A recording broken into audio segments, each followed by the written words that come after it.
And we say good morning to you. We are broadcasting live on the road today. We are here at Chick-fil-A in Johnson City. Show number 2199 on this rainy and a snowy day as well. We got snow out there, wet snow, but we got snow nonetheless. So some of the county schools are releasing at 11:30, sending them home in anticipation of the obvious, which would be some slick roads and higher elevations. Here, I mean, it was 70 yesterday, so everybody's flipping out. It's like, folks, it was 70. So the ground's warm. Probably get it on the grass. Not much on the roads. Not even snowing right now here outside the cozy confines of Chick-fil-A here on People Street in Johnson City. So thank you for being with us wherever you may be. As the late Rush Limbaugh said, cross the fruited plain. So the verse today, we always dedicate our show to the man who hung on the cross. The verse today would be, it is, John 3:16. The central verse of Christianity, in my humble opinion. For God so loved the world that he gave his only begotten Son, that whosoever shall believeth in him shall not perish but have everlasting life. And there you go. That's the verse today here on the Tom Taylor Sports Show. Eternal life, everlasting life. Whichever way you want to call it, it works. So hello to Ronnie Heaton. Hello to Maurice Graves. Thanks for being with us. We got lots to talk about. Hello and goodbye, Jumping Jason Hodges. He's a jewel. My man is a piece of work. We used to play basketball together back in the day. So anyway, good morning to you. We are here against some light snow falling, but again, mountainous counties is always going to get some snow, and it'll probably stick up there. Roads may get a little slick, but here locally in the Tri-Cities, nah. So now, before we get going into the sports, I think it's a big deal. The TDOT folks, I'm not saying they listen, but it's just interesting that they came back and made an announcement yesterday. I mean, on the show yesterday, I was going on about how they haven't fixed the bridge, haven't addressed the bridge in Elizabethton. Well, on the front page of the Johnson City Press, it says this. Motorists in Elizabethton and Carter County received good news. TDOT, the temporary stabilization of the work on the Broad Street Bridge scheduled to begin next Monday, December the 16th rather. All repairs expected to be made by May. Traffic expected to be back on the bridge by late spring or early summer, which is good news. We'd heard everything from 2 to 3 years. So they're going to begin stabilization work on the bridge starting Monday, get them through May, and then hopefully, as they said, at the late spring, early summer, get back on the bridge again, which will open things back up in Elizabethton big time. So, and get things back. It's really, well, I was going to say back to the final statement of getting back to normal, but that's really not the case. All those folks out there still suffering from the aftermath of the flooding. But from a infrastructure standpoint, I would think that would be probably the last stamp of normalcy getting back to Elizabeth and getting that bridge reopened. So anyway, they are going to start working on it on Monday. Hope to have it done by May. And then traffic expected to be back on the bridge by late spring, early summer. So thought that was good news for the folks in Elizabeth. In fact, it is good news. I don't think it is. It is for the folks in Elizabeth and Carter County. Hey, we're live here at Chick-fil-A in Johnson City. The peppermint milkshake hot right now. We're smoking hot. Also, the chicken tortilla soup is smoking hot right now. So those are two of the goodies you can come out and get along with your regular menu. Gift cards, got them. They ask you to come in if you get more than two. Come inside, and because you got to get them activated, and it takes obviously some time to do that. So if you're getting more than 2 gift cards, we would ask you to come inside and get them activated inside. That would be what we are asking you to do. And so there you be. All right, national anthem. Here we go. Let's get it cranked up. We got a lot of sports to talk about. Baseball. Mr. Baseball will be here at the top of the hour. We've got all kinds of things going on. Juan Soto's just really the tip of the iceberg. Once that happened, he signed with the Mets over the weekend, and boom, it becomes a domino effect. There's a lot of guys going in a lot of different directions. We'll tell you all about it. Let him tell you all about it. Andrew Smith joins us coming up bottom of the hour. Sports writer, Johnson City Press. Jeff Birchfield a little bit later in the show, talking about the NASCAR wrap-up, of course. We haven't had him for almost a month. He's been busy. So NASCAR wrap-up, also NASCAR kind of a preview, and also the, what's it called? The Snow Derby Bowl? That doesn't sound right. I've got it here. The one's going to be in Pensacola coming up this weekend. It's the big race in the off season, and so we'll let him tell you about that. Plus, he's the one on top of the coaching search for East Tennessee State. So Birchfield joins us a little bit later in the show. Sports Drive in the Johnson City Press. Last night, got to tell you. Hello, Ronnie Woods. Love that guy. In his 70s and still out there refereeing. Now, that's a gut check guy right there. Still out there getting after it. I don't think he would care that I let people know he's in his 70s. So he should be proud of the fact that the Lord's gave him the ability to get up and down the floor, still blow that whistle in the 70s. I know some people in the 70s can't get out of bed. So I think it's a testament to Ronnie Woods. We call him the Runt. Thank the world of that young man. So we do the Cyclone basketball games. We do. When we run into an opponent that's really good basketball team, I'm not going to sugarcoat it, and I didn't last night. Science Hill's boys team can flat play. They remind me of the old George Pitts days, where you in your face, up and down the floor, full court defense. The girls are good too.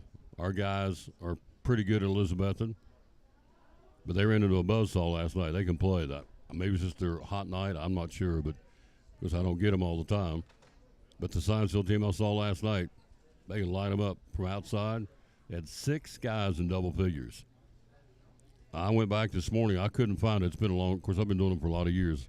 I can't remember the last time a team I called had 6 guys in double figures or 6 players, guys or girls games.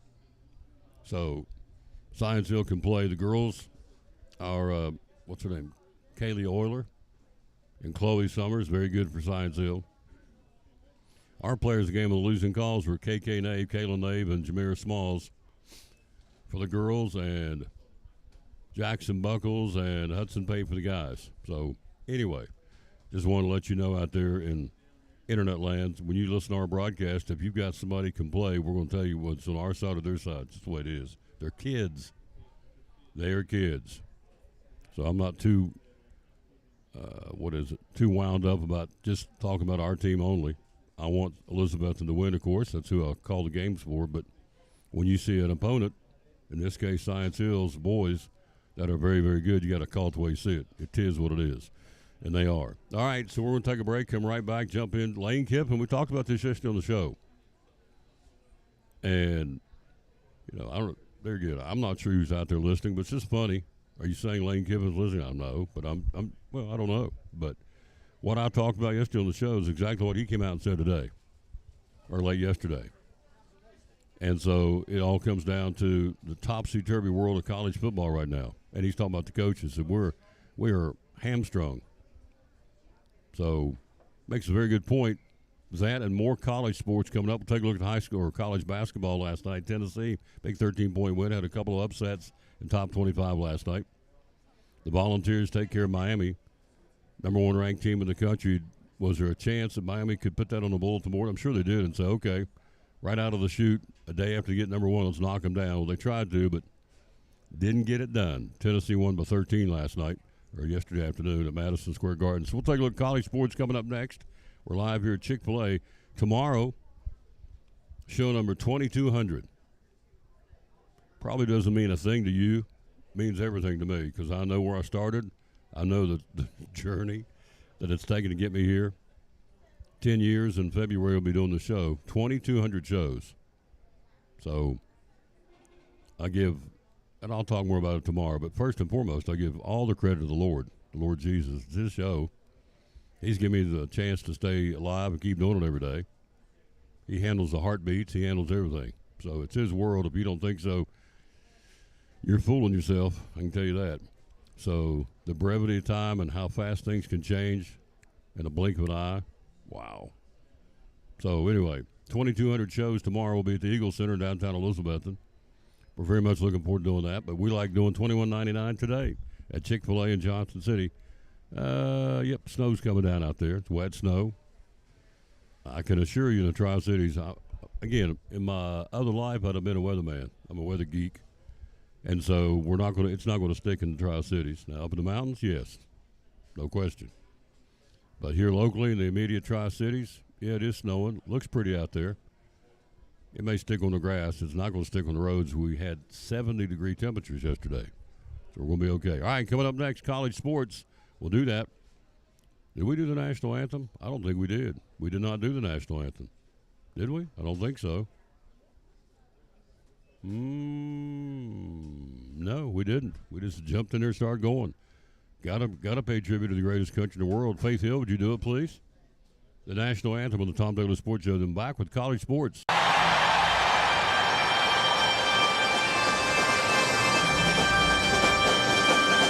Oh, say, can you see by the dawn's early light what so proudly we hailed at the twilight's last gleaming, whose broad stripes and bright stars through the perilous fight o'er the ramparts we watched were so gallantly streaming. And the rocket's bright glare, the bombs bursting in air, gave proof through the night that our flag was still there.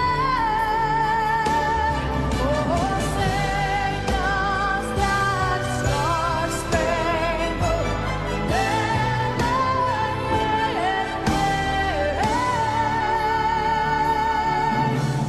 o'er the land of the free and the home of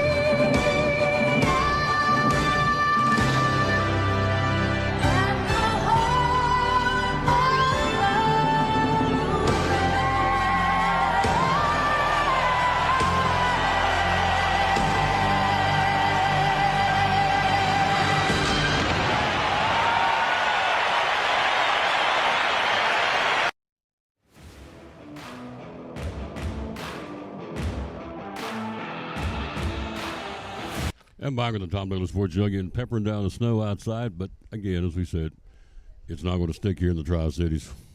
Watch it snow 2 feet and stick. You people are going, what are you talking about? But it's not going to stick here in the Tri-Cities. Some of the schools letting out, Carter County, Unicoi County, the mountainous counties letting out at 11:30 to get them on the buses and get them home because they are anticipating accumulations in the mountains. But here in the Tri-Cities, not so much. College basketball again last night. Tennessee over Miami by 13, 75-62. Couple of upsets. Illinois knocks off number 20th ranked Wisconsin, the Big Ten, by 6. Arkansas, John Calipari's bunch, beats Michigan by 2. 14th ranked Wolverines go down. Duke, the Dukies, no problem with Incarnate Word, really. 72-46, the final there. 15th ranked Houston beat Troy by 20. Today, 2 games on tap. 5th ranked Kentucky will be at home in Rupp Arena against Colgate. What do you think? Is that going to be a blowout? Is it snowing outside? Yeah, it's going to be a blowout. Hello, Junior. How you doing, buddy? Wendy Baker. Hello to you, ma'am. Also, San Diego State takes on California Baptist today. Those would appear to be on paper checkbook games, I would think. Blow them out of the water, then write them a check, send them home. Now, we talked about this yesterday on the show. We were at Carter County Bank. We talked about this with Tyler McCann and also Andrew McKeon. Ole Miss coach Lane Kiffin says college football's current setup is a, quote, dumb system. I would agree. Kiffin has been outspoken about his team and others from the powerhouse Southeastern Conference getting left out of the playoffs. But that's not what it's about. He ripped the college calendar. Forces many coaches to juggle, which is a great word, a transfer window while preparing for bowl games. Comes on the heels of several coaches having to squeeze National Signing Day into a week of preparation for conference championship games. I told you that's what I said yesterday. I mean, it's all this is coming out at once. Juggle is a great word. It really is a dumb system. Kiffin's comments came after first-year Duke coach Manny Diaz confirming his starting quarterback, Malik Murphy, has entered the transfer portal. He's not going to be around for the bowl game.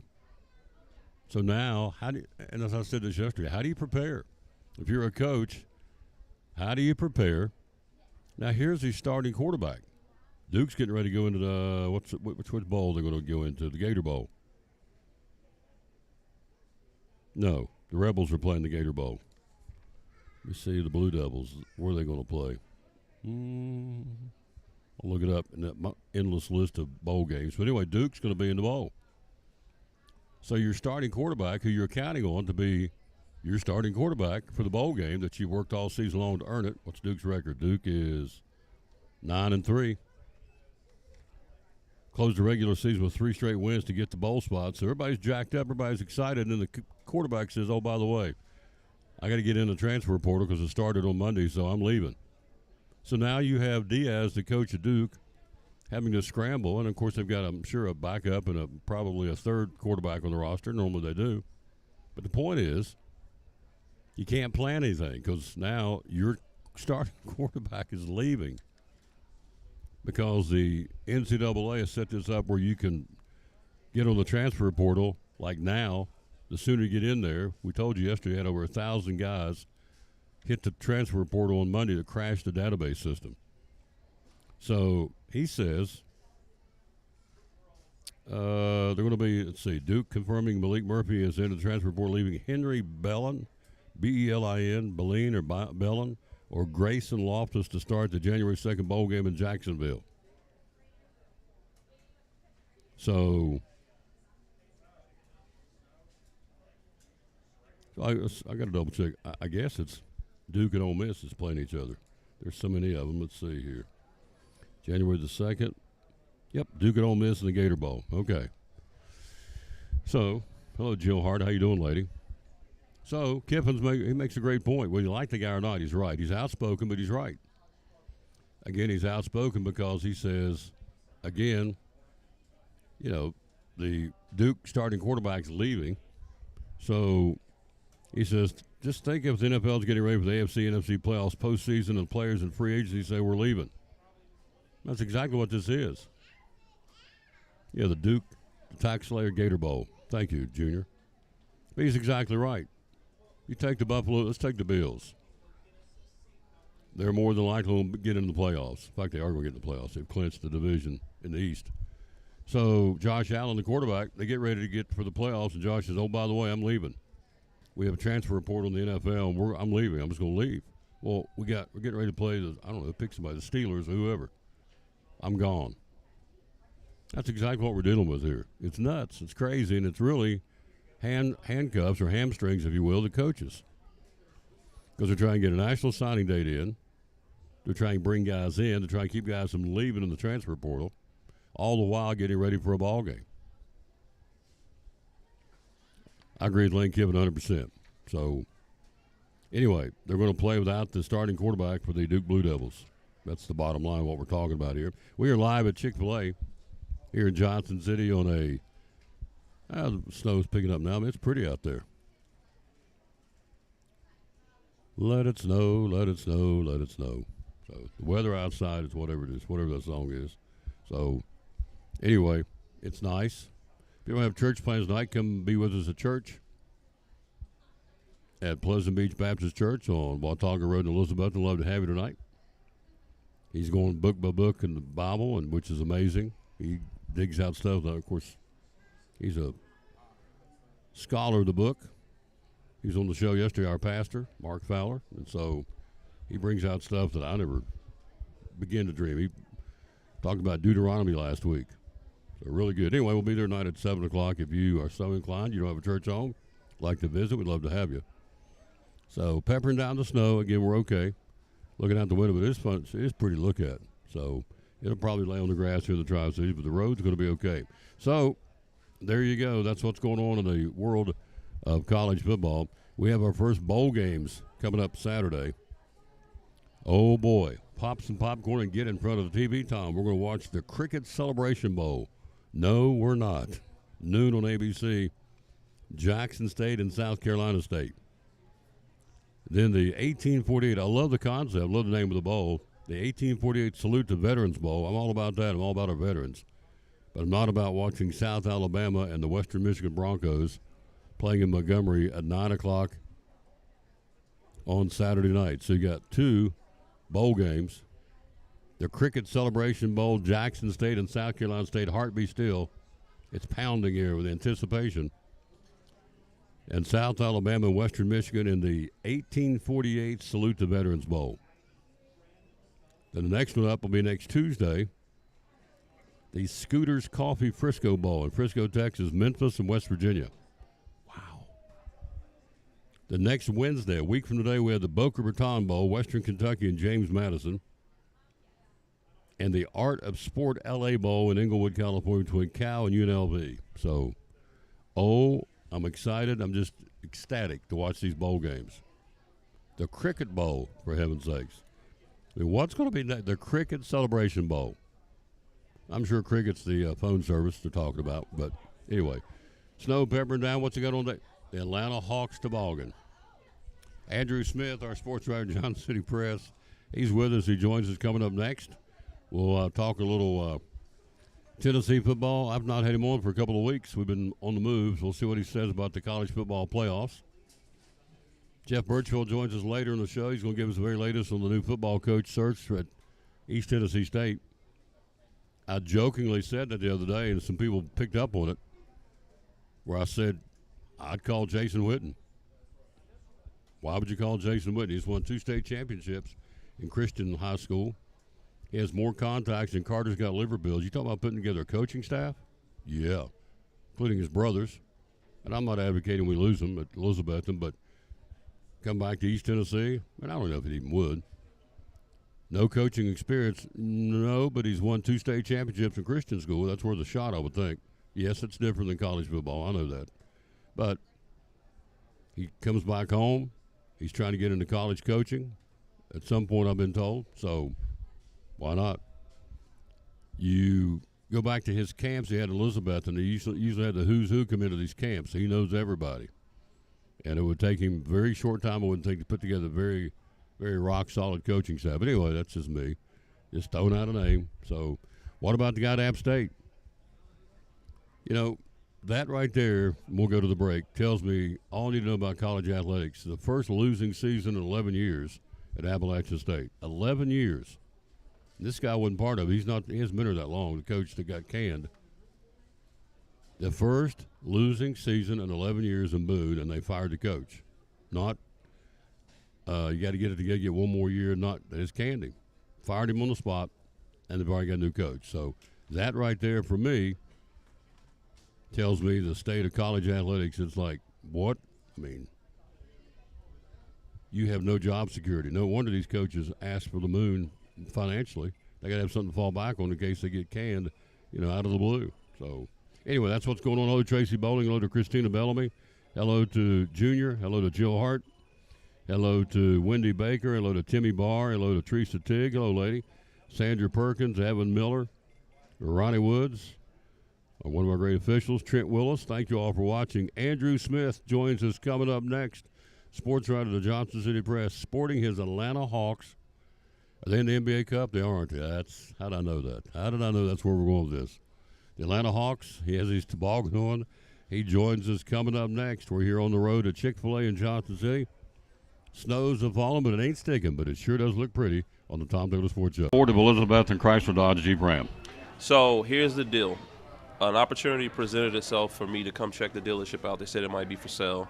My wife, my mother-in-law, both of my sisters happened to come last September, and we ended up at the Covered Bridge event, and we just thoroughly enjoyed it. I mean, it was a blast. We weren't planning on being there for that. It just so happened the time that we came, the Covered Bridge event was going on, and we just loved it. We loved the community. We loved the energy, the vibe, and we felt like it would be a great opportunity for us to serve the community. Because every time I look at a store, I always look at how could we improve the community, how could we create jobs, how could we improve the business. And the upside was so tremendous in the Elizabethton community. I just felt like we could come make a big difference, and we've been able to do it. You have. Ford, Chrysler Dodge Jeep Ram of Elizabethton. Social media, how do we find you? So Ford of Elizabethton, Chrysler Dodge Jeep Ram of Elizabethton. We're on Facebook, Instagram, LinkedIn. we're everywhere, and we're ready to serve the community, sell cars, and make some happy customers. Amen. What's the hours you're open, sir? So we're open at 7:37 in service, and we're open at 8:30 in sales. We stay open till 7. Our title sponsor, the Tom Taylor Sports Show and Cyclone Sports, Ford of Elizabethton, Chrysler, Dodge, Jeep, Ram. Love it. Love it, love it, love it.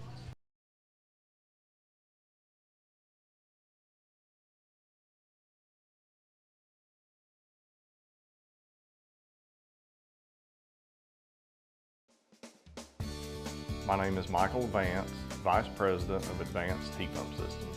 Advanced Heat Pump Systems has been open and providing service for over 35 years. The services we provide are installation and service of home heating and cooling systems. Our company's goal is to provide quality service for our customers. The reason you should hire Advanced Heat Pump Systems is because we offer a dependable, quality, trained technician to service your heating and air conditioning.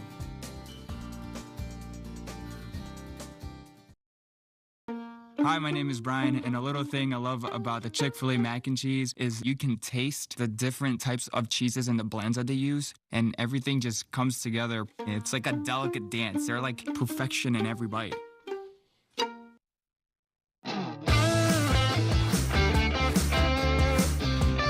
Back in the Tom Taylor Sports Show, we are joined by our buddy. It is Hawks Toboggan, I might add. Andrew Smith, sports writer of the Johnson City Press. How you doing, sir? Doing pretty good. It was good and warm yesterday, and then all of a sudden it kind of hit a cold snap, and it's snowing outside. Yeah, so but it ain't sticking. It's all gotta right. love East Tennessee. Gotta love it. You gotta love it. Yep. Snowing outside, but it's not sticking, but it sure is pretty. So it may be sticking on the grass a little bit, but we're gonna be okay. Mountains again. School's been let out in Carter and Unicoi County right now, sending them home to anticipation of it sticking up in the mountains, and that's where it normally does. So we jump in here. We'll start with the NBA. The NBA Cup. That's why he's wearing his Atlanta Hawks toboggan.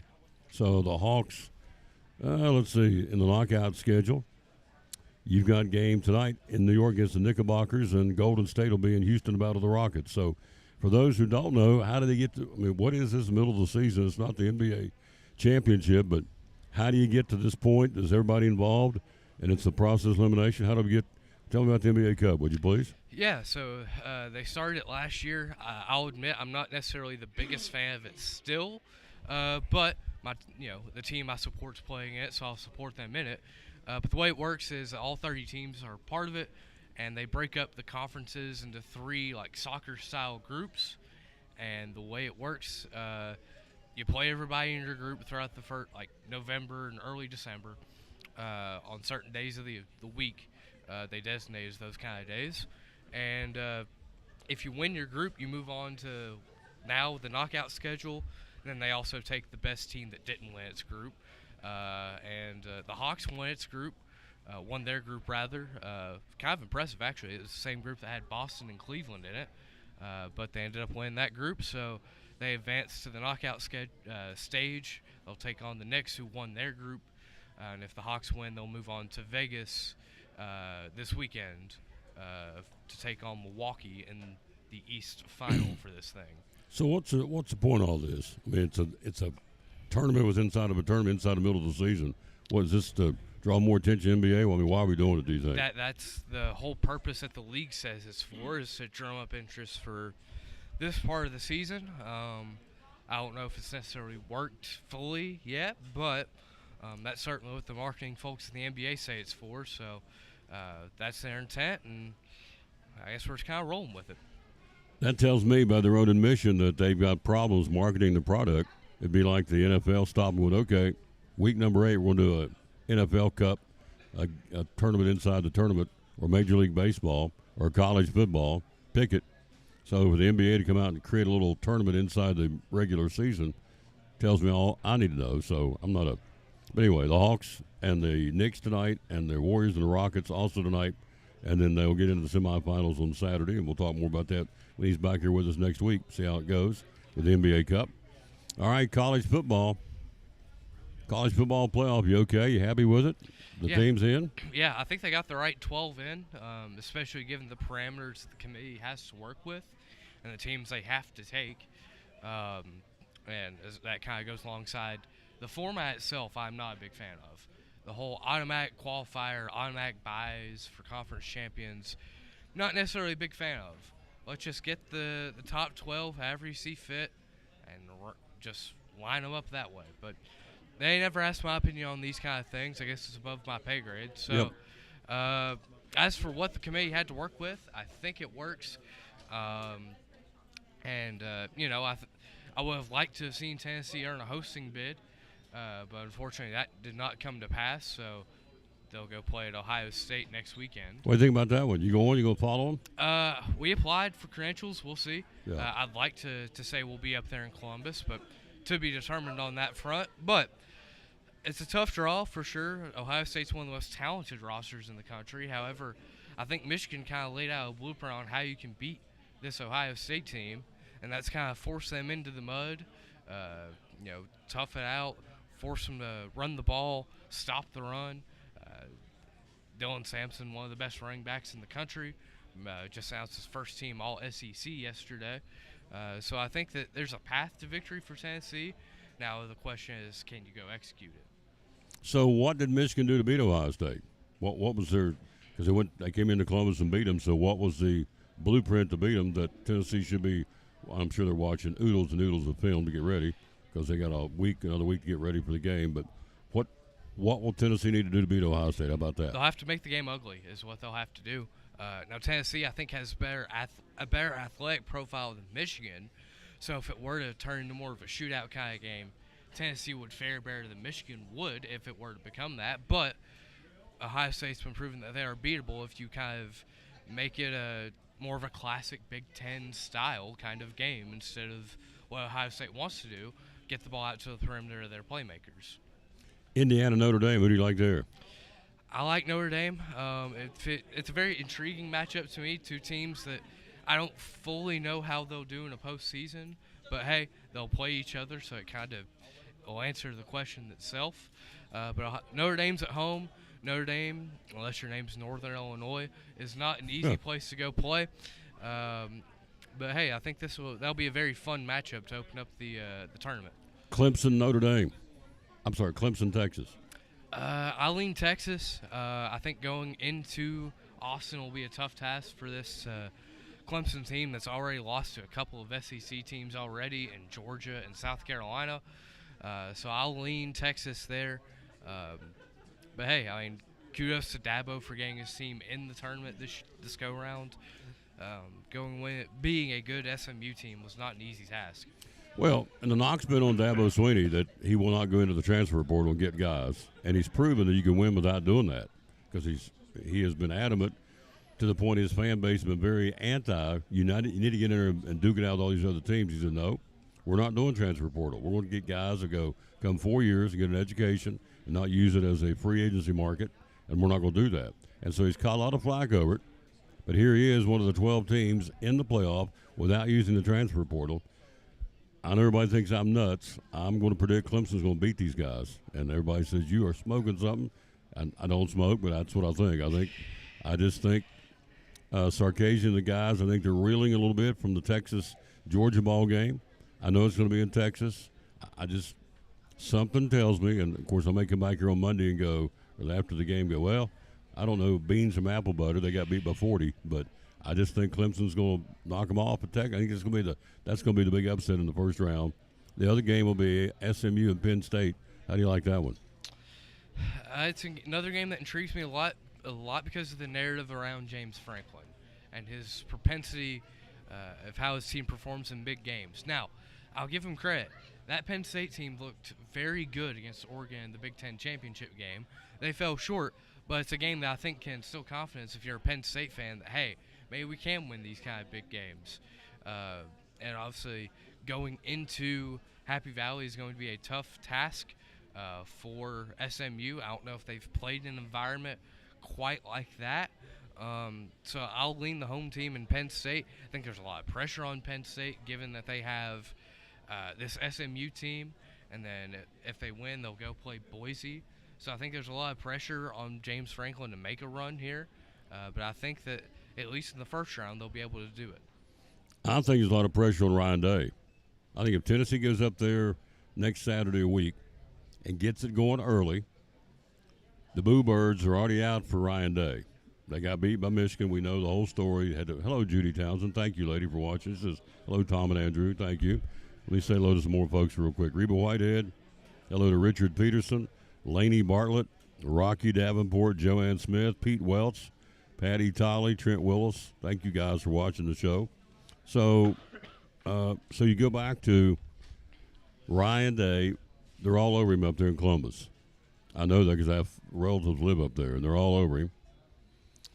The athletic director's already come out and said, he's our coach. He's safe. He's all right. The donors are saying otherwise, which pour money into the program. So you get up there early. Tennessee gets something going against Ohio State's defense or offense, either way. And you get, I think they're already back on their heels, they being Ohio State and the fan base. I mean, they're all down on this guy. And rightfully so to a point. I mean, he's got, $20 million wrapped up in NIL money for these guys, and they don't win, and they get beat by Michigan, which is, the absolute worst thing can happen. And not only that, it's 4 years in a row. So I just think the persona, I guess, maybe the X factor going into this ball game at Columbus, I think Tennessee, if they get up there and start, as I said, get going early, establish themselves with a run or whatever they're going to do, however they're going to do it. I just think you've got Ohio State back on their heels. They're already reeling from losing to Michigan. They don't like Day. Not everybody. I mean, the guy's lost 10 games in his 6 years at Ohio State. 4 or 5, I'll go back and check. I know 4 in a row have been to Michigan. So over half his losses have been to the same team. So they don't like that, which is the big rival. I just think Tennessee, I think you nailed it. I think the key to the football game is Dylan Sampson. I don't think it's Nico. I think it's Dylan Sampson. If he can establish the run and get his yayas going running the football next Saturday, I think Tennessee's got a legitimate shot. Their quarterback's adequate, marginal. He's no world beater, I don't think, Will Howard. So, anyway, we'll talk more about it next week. But I just think Tennessee, if they get up there and get it going, just as I said, the X factor, the mood of the program at Ohio State, you got a legitimate shot to go up there and beat them. So that's my take, and that's why I'm sitting here, and I'm not in wherever I'm at doing whatever I'm doing on the larger scope in Vegas or whatever. So I just think Tennessee has a legitimate shot at winning that football game. So when the smoke clears, who do you think at this point, December the 12th, December the 11th, 2024, who do you see the two teams playing in the national championship? For me, it's hard to not say Oregon will be one of the two teams playing for a national championship. They've been the most consistent team all year. They're the only undefeated team left. They've got a tough draw. It's kind of weird to me. The Big Ten champion Oregon drew a harder path to the playoff, through the playoff rather, than the team they beat in Penn State. Another flawed format for me personally, but I still think Oregon's good enough to go and get it done. And I think it'll go chalk, at least kind of, in the fact that I think they'll play Georgia in the national championship game. Now, granted, a lot of that rests on the health of Carson Beck.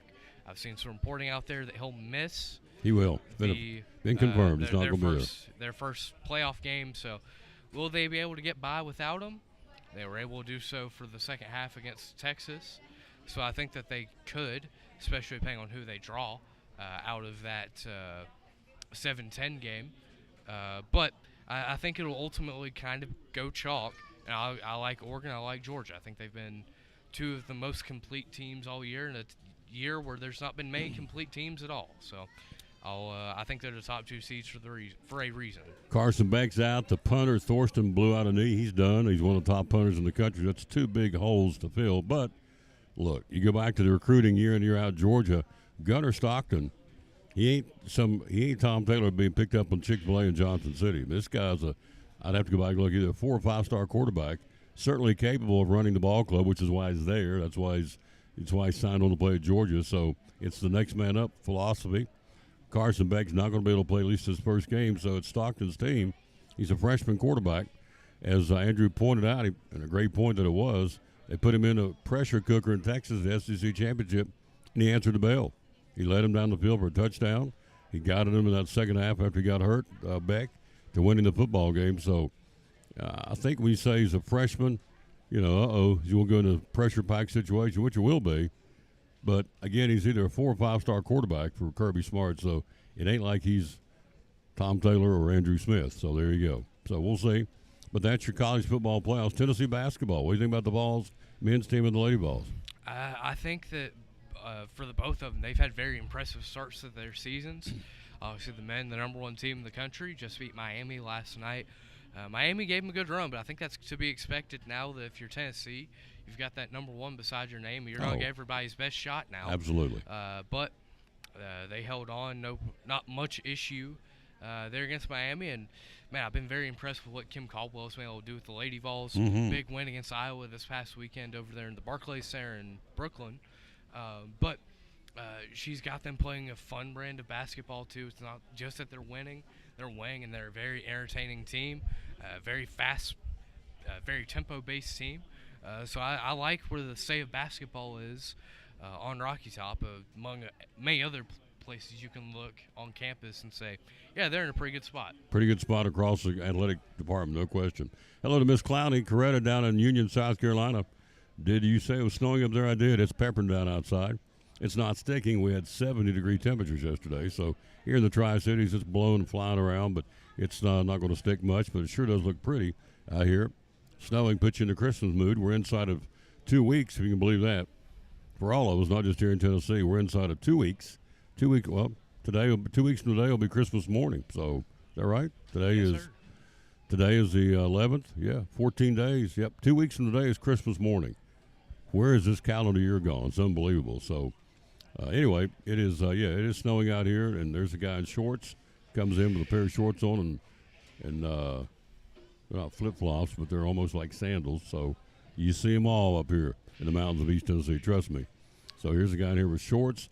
He's got a big jacket on, but he's got shorts on, which makes no sense to me at all. So, but it is what it is. So that's what's going on there. Then you look at the ETSU football. Jeff's going to be a little bit later on to talk about it, but the Bucks lose their coach.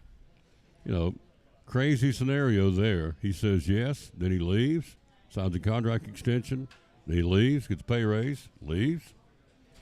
Marshall's coach wins the Sun Belt Conference Championship, my alma mater. On the flight back to Huntington, he informs everybody's leaving to go to Southern Miss. They've already hired a new guy to take his place. App State fired their coach. Charlotte fired their coach. They've already put new coaches in place. So the coaching carousel's begun. But it's really, to me, it's just really nutty how this all comes down on all these different scenarios. But to the ETSU job, Trey Lamb gone. What do you think? Is there anybody out there that jumps out at you that would be a good candidate to take their place? I mean, it's kind of hard because, like you mentioned, the carousel is moving very quickly. Very quickly. Thus, I don't know if anybody really expected Trey Lamb to leave, especially considering he literally just signed an extension a few weeks ago. Yep. So if you're looking around, obviously you've got to move quickly if you're the ETSU athletic department. Early signing day just passed. You're already losing guys to the transfer portal. You've got to move quickly. And a name that intrigues me is the guy that just got fired from App State. You mentioned that they've had a very solid program there over in Boone, so it's a guy that is familiar with the area. You mentioned Jeff's going to be on later. He's done a lot of great reporting in terms of what's been going on the ETSU side, a lot of deep dives into who could be the next man up.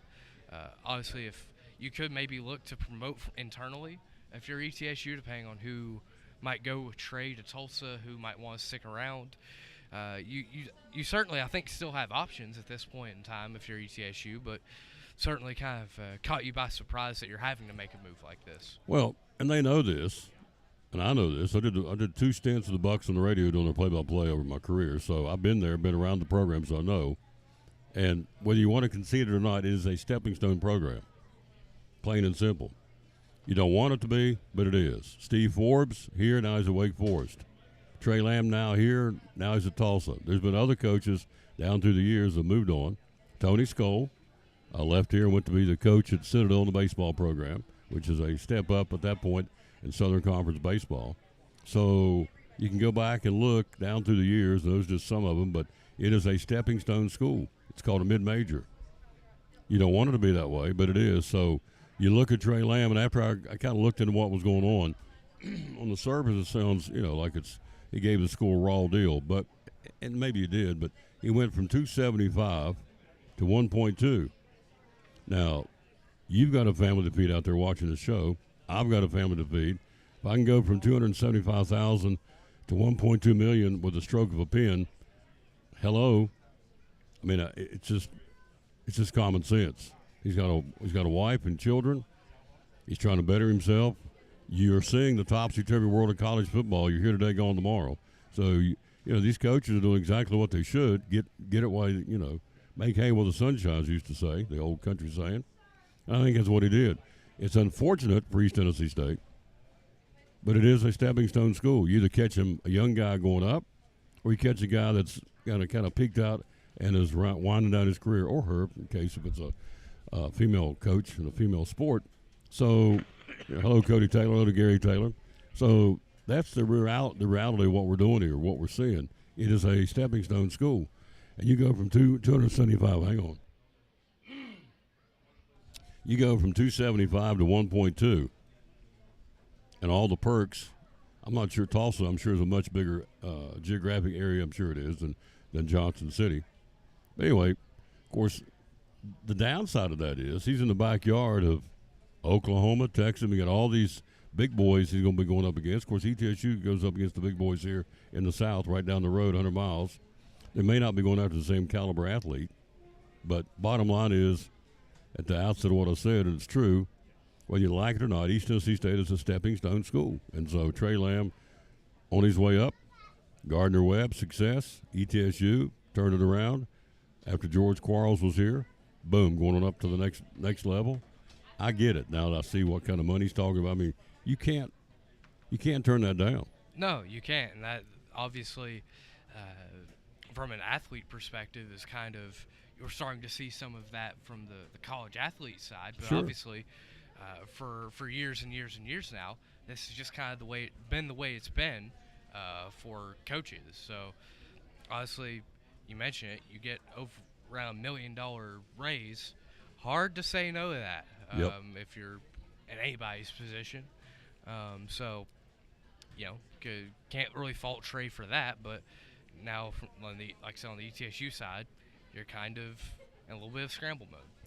Well, you have to know if you're the athletic director at East Tennessee State. You know he's not going to be around forever. Right. You have to understand, and I'm sure he does. I just think the timing, in fact, he used the word awkward, and it probably is, but you have to know that I'm in a school that's a stepping stone school, and at any point in time, the way the topsy-turvy world of college athletics, any point in time, one of my coaches is going to come to me and say, I'm bolting, I'm leaving to go to somewhere else for more money.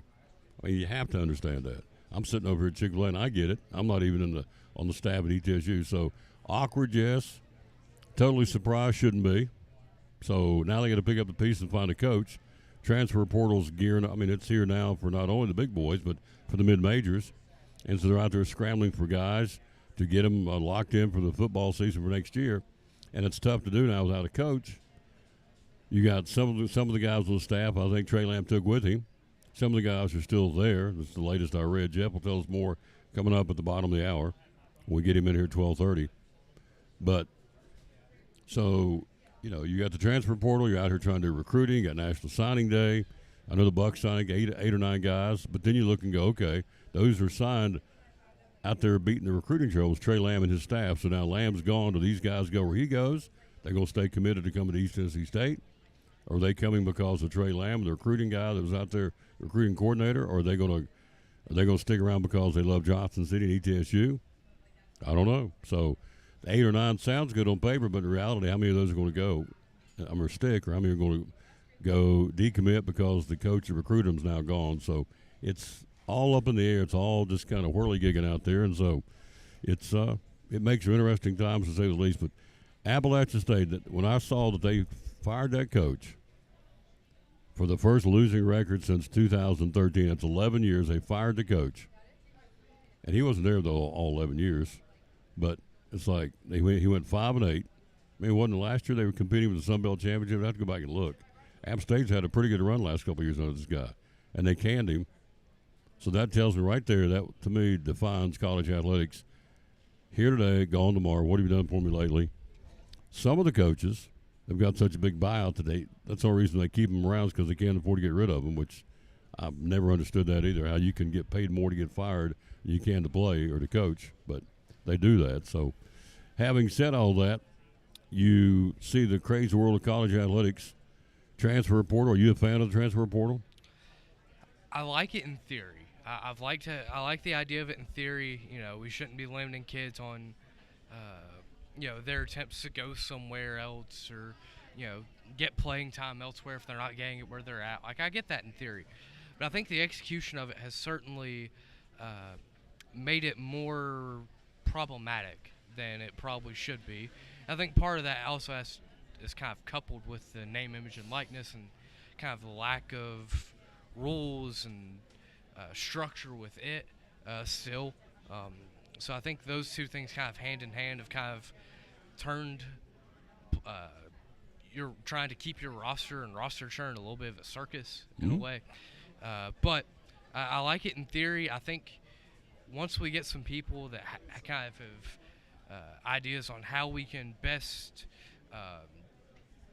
structure it to benefit the athlete, but also help the coaches understand who they might or might not have next season, I think it'll ultimately be a positive. I just don't know if it's that quite yet. The other added point to this, I'll let you go. Again, we're talking to our buddy Andrew Smith, sports writer, Johnson City Press. So you throw in the name, image, and likeness. Now, East Tennessee State has come out last year and said we're going to get more money in the kitty to get more guys in here to play in the sports and women too. That was stated last year after the basketball season because apparently ETSU's not up on the same par as some of the other teams in the Southern Conference in terms of NIL money. So, no coach, trying to sign guys, the ones you sign trying to keep them. And then you go, okay, at the end of the day, that's name, image, and likeness. Now we go, how much money do we have in the kitty? Well, I don't know. Okay, how much are we going to appropriate? Not just ETSU, any of these mid-majors. We got coaching changes. So now Andrew Smith wants to come, but he's being courted. He wants, I don't know, throw out a figure. He wants $2,000 a month. And another mid-major, Middle Tennessee State's offering $3,000 a month. Well, how much do we really have in the kitty? Don't know. Why don't we know? Because it's all up in the air. The donors are, it's just a lot of question marks, I guess, in these programs. So it makes us, Lane Kiffin said it's a dumb system. I would agree. I think it's very stupid, very dumb how they've got this because they've asked the coaches to work on National Signing Day, get ready for the ball game, that they're in a bowl game. And on top of that, trying to keep the guys that got happy. And hello, Loretta Sanders. Thank you for watching the show. Baker's watching. She'll be with us on the show tomorrow. So it's interesting. Jeff Burchell will be along to tell us more about it. Andrew Smith, sports writer, Johnson City Press. Where you at tonight? Covering any games? No, sir. Today I'm just working on a feature on Hampton guard Tuff Robinson. He's had a great start to his year, so I'm going to highlight that a little bit. And then Friday night I'll be back out covering ball games. I'll be doing volunteer in Cherokee, the battle for Hawkins County. The battle for Hawkins County. You got to like the point guard for Hampton. He's got a basketball named Tuff, Tuff, Tuff Yes, Robinson.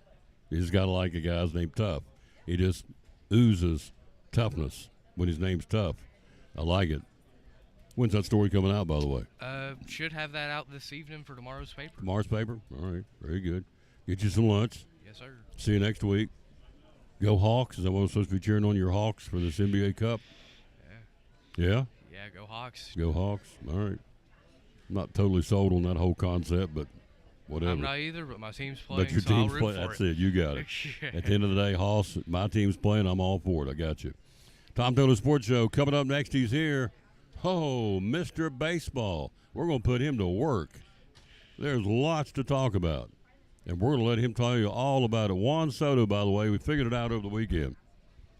Making Andrew Smith money. Every inning.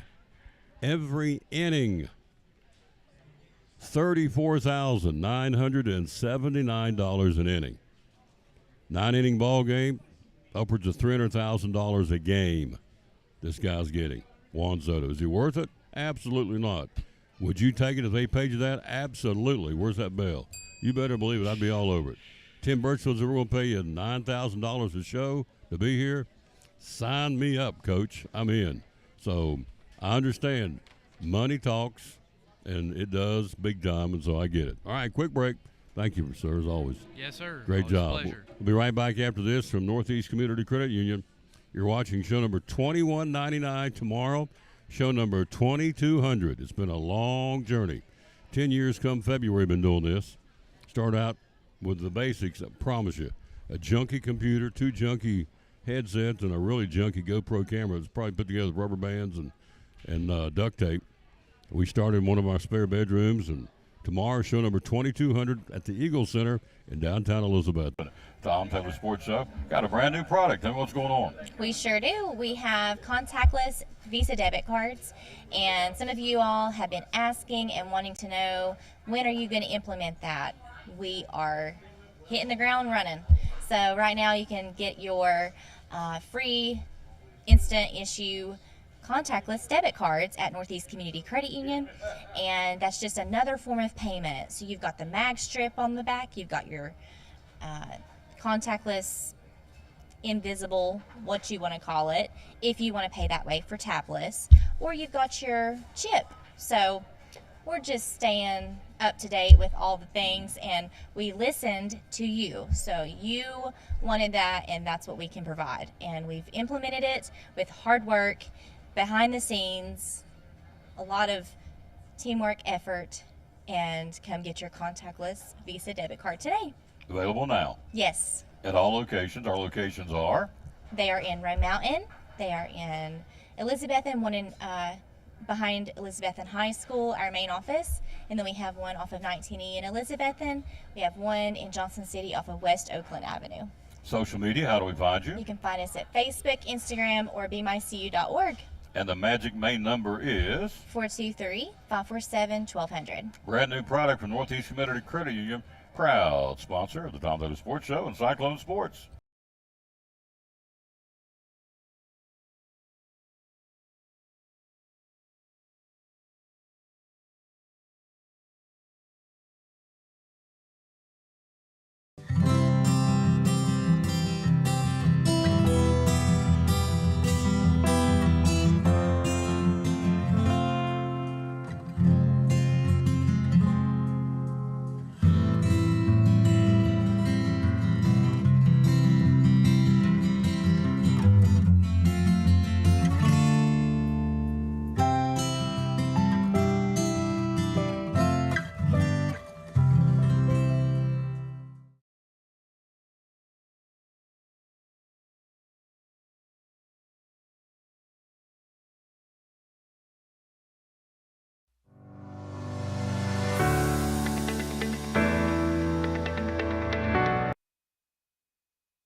Back on the Tom Taylor Sports Show, Mr. Baseball's in the house. Da, da, da, da, da, da, da, da. I need to come up with some music. I told Carrie for the new year we got to come out with a little Mr. Baseball theme. Yeah. Take me out to the ball game. Yeah. Yeah. Is your mother watching? Yeah, she's watching today. She better be watching every day. Yeah, she's watching. You better We could find some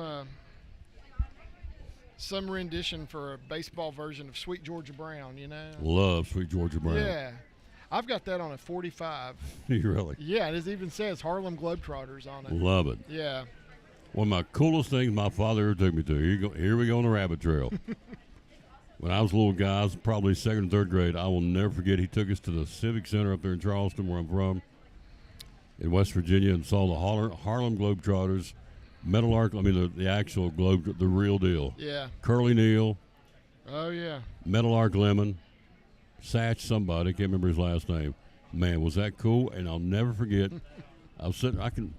You put me back on memory. I was sitting there, probably third or fourth grade, eating a bag of popcorn, and they came out on the floor to the Sweet Georgia Brown.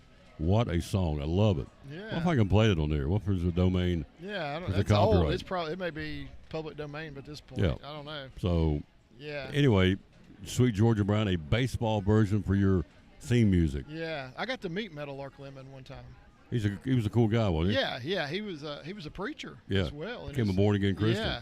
And so I went to hear him speak one time. He signed a church bulletin for me. I don't know where it's at now. Yeah. But somewhere that's probably in my mom's house, in my collection room. I have a collection room at her house. I saw him one time on the 700 Club back in the day. Mm-hmm. Happened to be channel surfing one day and saw it and heard him do an interview about his faith and his walk with the Lord. And how wild he was back in the day, and the Lord got a hold of him and changed him, and he's done that for a lot of us. So, good stuff. Yeah. Sweet Georgia Brown. I love it. All right, so he's here. Your mother's watching. Yeah. I got a frog. Hang on. Okay. We talked for 6 hours yesterday. I did a Wow. 2-hour show and 4 hours worth of basketball. So, suffice it to say, it's Fisherman Friends time. Yeah, So, even a voice like yours can get worn down, can it? 6 hours Yeah. calling ball games and doing a 2-hour show. So hang on. It's snowing. Kerry Reed says, "Woohoo! It's snowing."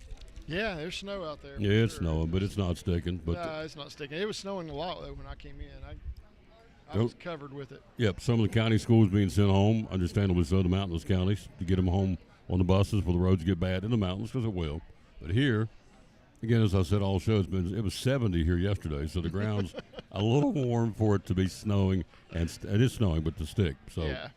all right, so let's start with the obvious. It happened while in between visits. Yeah. Juan Soto finally signed to the Mets. I told you earlier, breaking it down to $34,979 an inning, what this guy's making. Yeah. You can be breaking down to the pitches. It's like $5,000 a pitch. I mean, it's really surreal for me. It's just hard for me to understand that, but Yeah. that kind of money. But he got it. Yeah. What's that say with the Yankees? What's that say with the Mets? What's that do to the Mets as far as getting them as a pennant contender? Is that the missing piece? They got to add more to it. They got to add more to it. I agree. They're going after pitching at this point. You know, they've got their slugger that they were after, and now they're going to go after some pitching to complement that deal. Phenomenal contract, 15 years. He has an opt-out after 5, like he can make more. I don't know. We don't know where the market's going to be in 5 years, Yeah. but it's ridiculous at this point. There's got to be a breaking point. Has at to some be. point. I said that Monday. Got to Yeah. be. At some point, you got to go, we can't do this anymore. Yeah. And I don't know where it's going to be. So, but you're right. There is a breaking point. I don't know where it is out there. Apparently, I thought it was going to be with Ohtani. We talked about that last year, and it's Right. not. We did. So he surpassed Ohtani's contract. Yeah. So Juan Soto got a $75 million signing bonus. So JUAN, 4 letters, SOTO, 4 letters. 75 divided by 8 would go about 9 points per letter. That's not even the contract. It's like $9 million a letter to sign his name. Yeah. So it's absurd. And here's the crazy thing, and we've talked about this before. You're one pitch, one turn the bases, circle the bases at first base, trying to run out of something, twist a knee, fall in the shower. I mean, you can get anything. Juan Soto's suddenly not worth a plug nickel to us. Yeah, that's right. And so it's a big, big, big gamble. Yeah. Hello, Lisa Buck. Thank you for watching the show, and Kerry Reed and Baker. And so So a contract like that, the Mets have a insurance policy on that one in case something were to happen. absolutely. But yeah, he's he's never really had a significant injury, No. but it doesn't mean it couldn't happen. And I don't want it to, but I'm Yeah, just saying. absolutely. We hope it doesn't. I hope he plays 162 games a year for the next 15 years and puts up unbelievable numbers. So It is a fickle scenario from the player standpoint, but he's going to get the money guaranteed.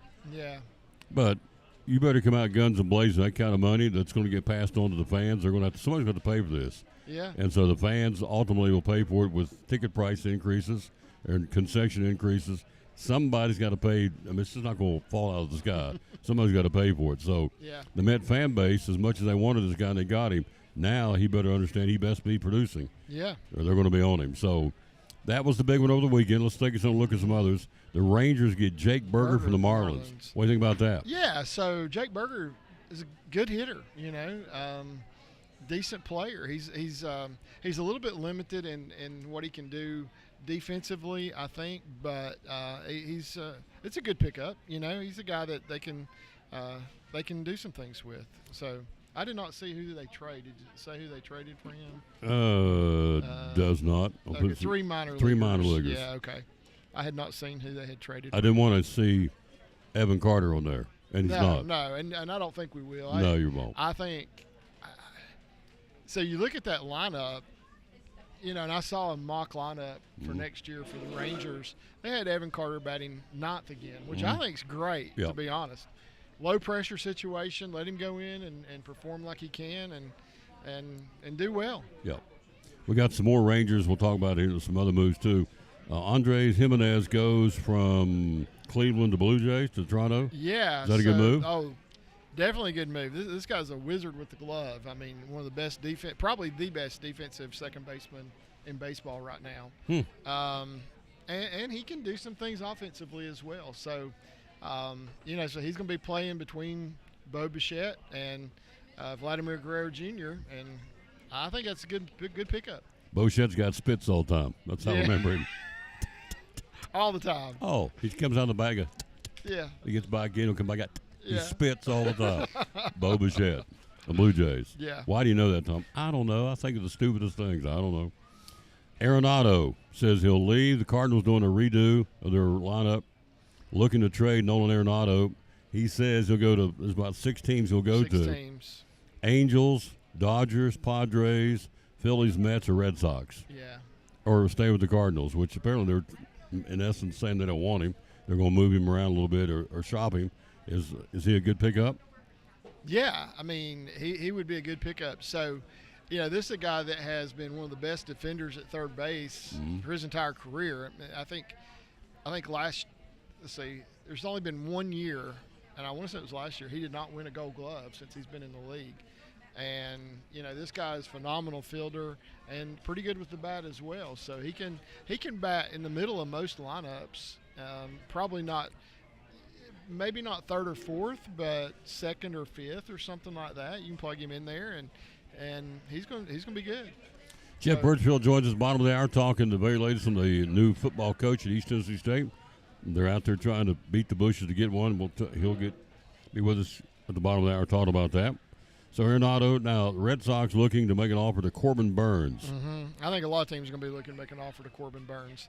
But I think the Red Sox are serious. They definitely are. They've got to do something, because the Yankees, we haven't talked about this one yet, the Yankees picked up Max Fried. That's the next one coming up. Okay, so the Red Sox have to make a corresponding move. They just have to do it. Yeah. And I don't know if you heard, we were talking about the Juan Soto contract. I don't know if you heard this the other day, but I kept hearing over and over again, his contract is for more money than John Henry paid for the Boston Red Sox. Wow. When he bought the Red Sox team, when he bought the franchise. Wow. Think about that. That's staggering, really. That is. Nathan Eovaldi going back to staying with the Rangers, 3 years, $75 million deal. Is that good for the Rangers? Yeah, I think it is. I think they needed to make that move, and he's going to be their ace for those 3 years. So that's a good move for them. Max Fried, 8-year, $218 million deal to pitch for the Yankees. Good move for those. Both a win-win for everybody. Win-win for everybody. The Yankees now, they can stick Max Fried. He doesn't have to be the ace anymore. He can go in behind Garrett Cole, be the number 2 guy. That may take a little pressure off of him because in Atlanta he was the number 1 guy the whole time he was there in Atlanta. Take it back. Chris Sale kind of became that this past year, but Max Fried was hurt a good part of the season. So he's going to be able to go in. And he got the biggest contract ever for a left-handed pitcher. And the guy's good. I think he's going to be a great benefit to the Yankees. And it's 8 years, so he's 30. That's going to get him maybe to the end of his career. His career, yep. Maybe not, but maybe. So we'll see. Yeah. But Fried is no longer Brave. He's a New York Yankee. Yeah, I think that puts the Yankees pitching staff up there with anybody's. Pretty rock solid, isn't it? It is. Yeah. It is. I think. In a short series, I wouldn't want to have to face that pitching staff for sure. I would agree. I think that sets them up greatly for the playoffs. Playoff run, they're going to be in good shape. So you lose the obvious Soto, but in that batting order, you still have Stanton and Judge, of course, and the other guys. So the Yankees will be okay. Yeah. You look at the Red Sox, back to them. They're also looking at Dylan Cease, the pitcher for the San Diego Padres, in addition to Burns. So you're right. When the Yankees make a move, they got to make a move. When the Red Sox make one, the Yankees make one. So picking up Cease, would that be a good one for the Red Sox? Yeah, it would. That's another player that if they can get him, they need to go out and get him. Philly said we're not shopping Alec Bohm. He thinks they were, but he said nope. That's pretty much a dead statement. They said we're not going to go after. We're not interested in shipping Alec Bohm around. So Yeah. I guess that's a good sign. Yeah, you kept hearing his name, but that's just rumors. You never know. Rumors are going to come true. Gleyber Torres being shopped around. The Angels and the Blue Jays are looking at him. Can the Yankees afford to get rid of him if we just talk about how good they are? If they do, they'll have to make another move, I think. Yeah, it depends on what they're going to get in return. Yankees still need some relief pitching, so they may be looking at that scenario a little bit, or maybe an outfielder. I don't know. I like the Yankees outfield even without Soto. So The Red Sox looking also to go after backup catcher James McCann. Is that a good move? They get him? Yeah. So James McCann, I have a feeling because of Gary Sanchez signing, I have a feeling that James McCann is going to be a hot commodity. I wouldn't be surprised to see the Reds talking to him as well because they non-tendered Luke Maile. So Tyler Stevenson's the only catcher on their 40-man roster right now. So For the Reds? Yeah, so they're going to need to go out and do something. They've got some great young catching prospects in the low minors, but nobody really set to come up, I think, at this point. One more. We're talking to Mr. Baseball. We're live here at Chick-fil-A in Johnson City. One more of the Red Sox. They are now also talking to Walker Buehler. So you got Buehler and Cease and Burns. You figure they're in on three of these guys. One of them's going to come to fruition, I would think. If they could get two out of those three, they're going to be in great shape. Yep. So I could see that happening. Garrett Crochet on the trading block for the White Sox. Where's he headed? Yeah, so you hear all kinds of rumors about Garrett Crochet. The one I hear more than any, I guess, because I'm on so many Reds, links and stuff like that, is that the Reds are trying to go after Garrett Crochet. But I think there's several teams trying to go after Garrett Crochet right now, and it just depends on the team that can offer them the most. I heard one scenario that talked about Luis Robert Jr. and Garrett Crochet in a package deal to the Reds because the Reds do need an outfielder. And really, I mean, those two guys could be had probably for some of the Reds' top minor league prospects because the Reds have some guys that are pretty legitimate, solid prospects. Edwin Arroyo being one that has been mentioned in a trade like that, which I don't know if you want to trade Arroyo, to be honest. He's really good, and he's only like 20 years old. So I don't know if you want to make that move, but if you can get another starting pitcher, which, I mean, the Reds picked up Brady Singer. I think that was a good move. A lot of people very disappointed that Jonathan India was a part of that trade. But, that's been talked about now for years, that India was on the trading block. So we figured it was going to happen at some point. But he was kind of the heart and soul of that team. I hope it doesn't kind of take that out of the team. We're here live at Chick-fil-A. We're talking baseball with Mr. Baseball. So the Mets, what are you going to do with Pete Alonso? Going to try to re-sign him or going to ship him? Well, Cohen's got the money to re-sign him, I guess. But I could totally see him going somewhere else.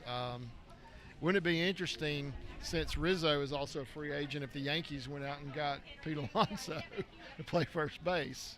They're also talking to Cal Tucker down at the Astros. Now, they're talking about Tucker for like 3 or 4 players of the Yankees to swap there. Yeah, so we're hearing Kyle Tucker a lot because it sounds like the Astros are kind of cash-strapped, and they're going to have to cut some payroll. Yeah. And Kyle Tucker's one way they can do it. I think he's due like $15.5 million next year. Framber Valdez is on the market. If they can get a good deal, they're going to unload him. Yeah. They're keeping Bregman, but they said Kyle Tucker and as we said, Valdez are up for grabs if you got the money. Yeah. Show me the money. Yeah. So there you go. And Tucker's a solid player. He's a guy that can improve a lot of teams. The Dodgers have made some moves in the offseason. So at this point right now, we'll really kind of break it down in the next couple of weeks before we start picking our preseason. But at this point, who's the winner so far in the free agent market? Would it be the Mets? Yeah, probably so. I think you'd have to think so. So like what the Yankees have done as well, but I think it'd have to be the Mets. Clay Holmes ended up going to the Mets. Yes. From the Yankees. Yes, and they're going to start him. Yeah. Turn him into a starter. So that's another shot in the arm for the Mets. So he's out buying him a team. Yeah. And he wants to get Alonso. So you get Alonso and Soto and Clay Holmes and their pitching staff. Pretty solid, isn't it? I'm trying to remember the Mets starting pitching. Yeah, so, Manea is a free agent. Right. So they'll go after a pitcher. They'll get a pitcher. That's probably where they're going next. They're going to look at pitching. I look at them to either make a major trade for somebody or sign one of these top free agents. I think the Mets will do that. Winter meetings are concluding tomorrow, as a matter of fact. So they're wheeling and dealing. You may want to check your phones if anything's going on right now. That's what I was Are looking you at. checking? I'm getting some notifications, but no, one football notification, but nothing baseball right now. Me out to the ball game. Hello, Nikki Eder. How you doing, lady? Johnny Markland. We are here live at Chick-fil-A in Johnson City. So, one of them boyhood heroes passed away.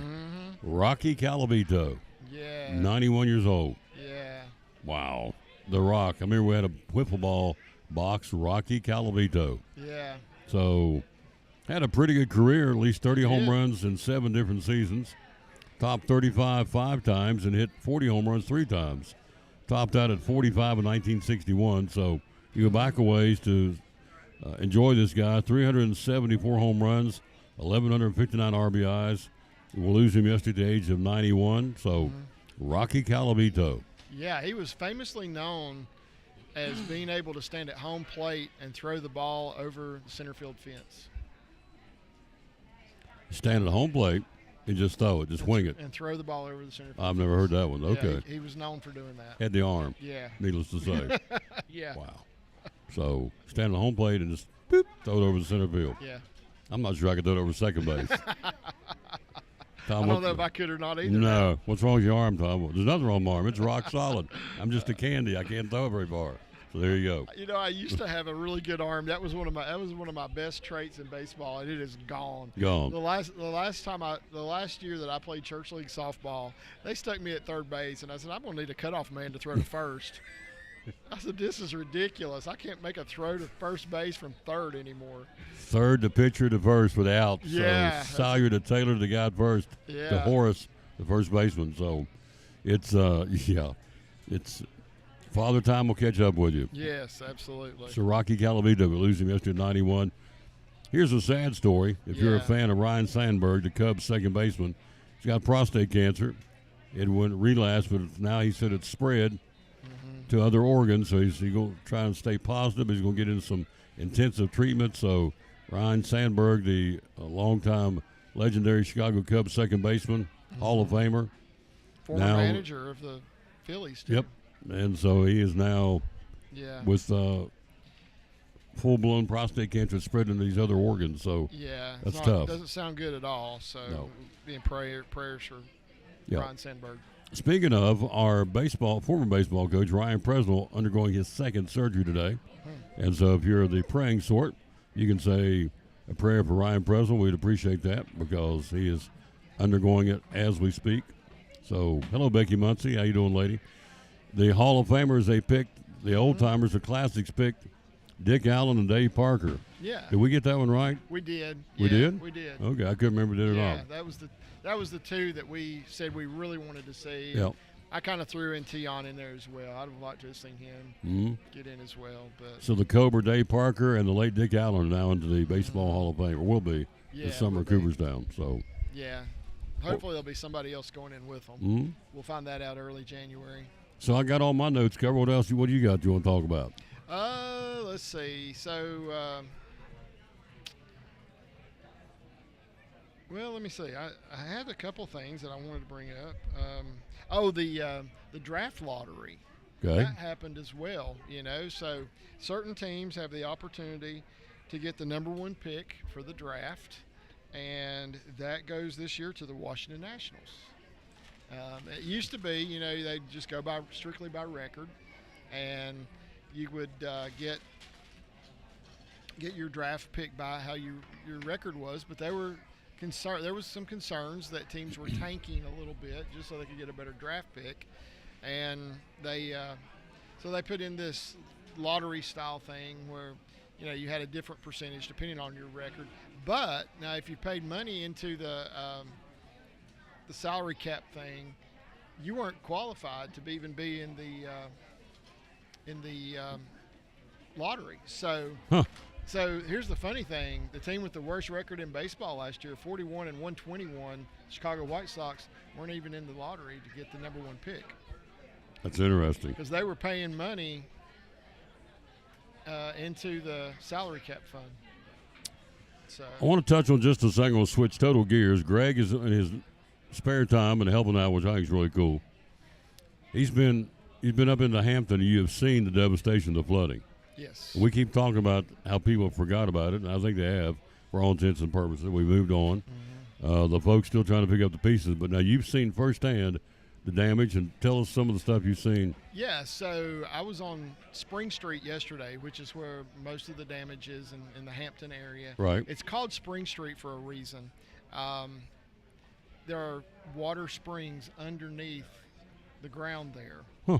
So that caused a lot of problems. So one of the places that I saw that was an issue, which is one of the families that we are working with closely, is probably the worst lot in all of Spring Street, and it's just full of water. I mean, it looks like a pond there. So they're trying to place shale into the place there to dry it up. This is a family with 4 children, 4 girls, and they Lost everything. they lost everything pretty much. Now, the fortunate thing was they had flood insurance, so their mortgage got paid off. They got a few $1,000s out of that, but they did not get enough to help them enough to recover at all. So there it is firsthand, folks. Yeah, I have told you there's problems. It is not going away in Hampton and Pogey, which is part of Carter County, Johnson County, Western North Carolina. It's still out there. Again, it's snowing. It's going to be snowing up there because that's up in the mountains. yeah. Last week we're down into the teens temperatures. There's people out there living in tents. And so here's a family that's lost everything. And we've been, 60 days on the backside of this? Yeah. So- Another one that I saw, there was a lot there that's just completely vacant. It's just torn all to pieces, but it had a double wide mobile home on it, and it washed away. Washed away. And it's owned by an 85-year-old man in a wheelchair, and his granddaughter lives with him. And they along with with the caretaker for the grandfather, barely got out before the house just washed away. It's gone. I mean, everything's just gone. So they still need our help, folks. Absolutely. Next week, I'm going to let him tell you how, through him and some of the stuff he's doing on the side, that we can reach out to these people and make a difference. I mean, they've lost everything. Yeah. So when you wake up tomorrow and start belly aching and complaining about whatever you're doing, belly aching, complaining, just remember there's people. What is Hampton from here? 20 minutes? Yeah, something like that. 15, 20 minutes up the road? It ain't like it's way over there 4 states away. It's 15, 20 minutes up the road. Yeah. They've got nothing. And they're just trying to hang on with coats and toboggans and blankets and generators and some heaters. Some of them bought tents. Mm-hmm. These big sleep 6, sleep 8 tents, and that is their home now. So we're 2 weeks away from Christmas Day, Christmas morning. It's probably going to be a lousy Christmas for these people because they're in the situation they're in. So for all the complaining of, I got to go out and do Christmas shopping, the hustle and bustle and all that, just remember there are people who have nothing. Yeah. Zilch. 20 minutes up the road here in Appalachia. And in Western North Carolina, it's even worse. Last Friday a week, I drove up to Irwin for the first time and went down through Irwin, went out past Nuclear Fuels again and got back on the interstate, came back down the interstate where it's one lane. Still, it's unbelievable. Mm-hmm. And I'm sure they've cleaned some of it up since in 2 months. But even now, Impact Plastic had all those big coils of yellow pipe that used to be alongside the interstate you would see. They're washed probably a mile down, maybe not that far, probably a couple thousand yards down the road, and they're just piled up. There's 2 or 3 cars that are piled up like matchbox cars with big X's spray paint on because they're underwater. And that's still out there. And all this brush piled up. So we're okay here. We're 2 weeks away from Christmas, and we're out hustling and bustle and shopping and this and that. But there are people out there who have nothing. Zero. Yeah. Am I right? Yeah, yeah. So I met a lady yesterday who made the comment. She's across the street from one of the families that I'll be working closely with, and she's in a camping trailer now, her and her husband, and that's where they'll be until they can get another mobile home that comes in there for them, because their mobile home was washed away as well. And she made the comment, she said, I'm kind of a homebody, but right now I don't have a home to stay in. Yeah. As a camper. Yeah, it's a camper, and they're warm and they're taken care of, but yeah, it's not the ideal situation for sure. And they're doing better than some. Absolutely. A camper's better than some of them have nothing. Yeah. So I read or heard the other day from someone who remains anonymous that would know there's 100 kids in Carter County that are displaced right now. By definition, they're homeless. Mm-hmm. They're sleeping in cars, in tents, in campers. They don't have a home per se, Mm-hmm. 4 walls and a roof, that the traditional home by definition. So there's 100 kids out there that 2 weeks from today, their Christmas is going to be whatever. So Yeah. it's just very, very tough, very sad. Right. So, and I've said this since the beginning, it's not a sprint, it's a marathon. Now, the good news I said earlier, I just talked about this yesterday. Why hasn't TDOT done anything about that bridge, Broad Street Bridge? Well, it's in the front page of Johnson City Press today where they said they're going to start working stabilization on it on Monday. Hope to have it done by May and hope to have it reopened by late May, early June of next year. But still, That's pretty good. it is. A lot of the merchants downtown are suffering because the traffic going through, they don't stop. Right. Because that's the only way in and out across the river to get up into western North Carolina. Mm-hmm. It's a major artery. 25,000 cars a day were on Broad Street used to go the old way, go up to Food City, hang a right, and start up the 4-lane to go up into North Carolina. Yeah. 25,000 cars a day. That's dictated and documented by TDOT. Yeah. We Just- did that a couple weeks ago, and I told my wife, I said, I'll bet these people that live in these houses that we're driving by absolutely hate it. I Yeah. mean, it's just traffic backed up in front of their houses all day long. All day long. So what's the moral of this story? Whatever you're going through, there's somebody always got it worse. Yeah. Remember that. Yeah. Look at Ron Sandberg. Now he's got full-blown prostate cancer spread to his organs, 65 years old. So you think you got troubles, just look around. So Yeah. got to tell this story in closing. I'll give you something to eat. Went to a sales seminar back when I was in radio 30 years ago. Zig Ziglar. Oh, yeah. Love Zig Ziglar. Yeah. Oh, fantastic. Jack up from the neck up.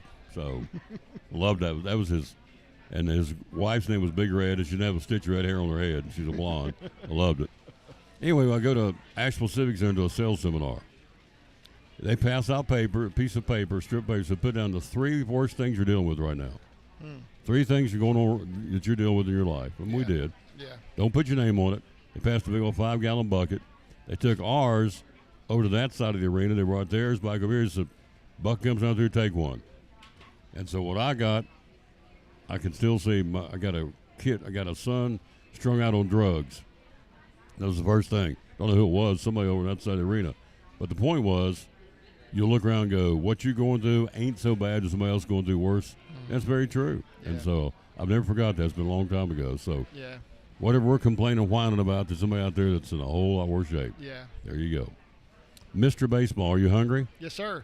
Mr. Birchfield is chomping. He's going to give us the very latest on the new coach search of football for East Tennessee State.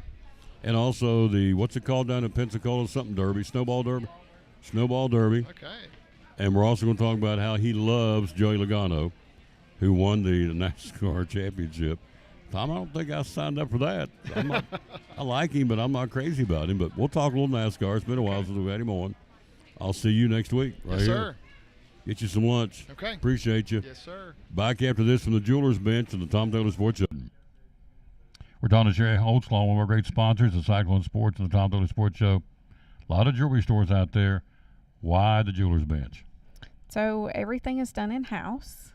Nothing gets sent out. We do ring sizing, necklace repairs, replace stones, shorten bracelets, necklaces. We repair silver jewelry. There's not a lot of jewelry stores that will repair silver jewelry. So we're one of the ones that do.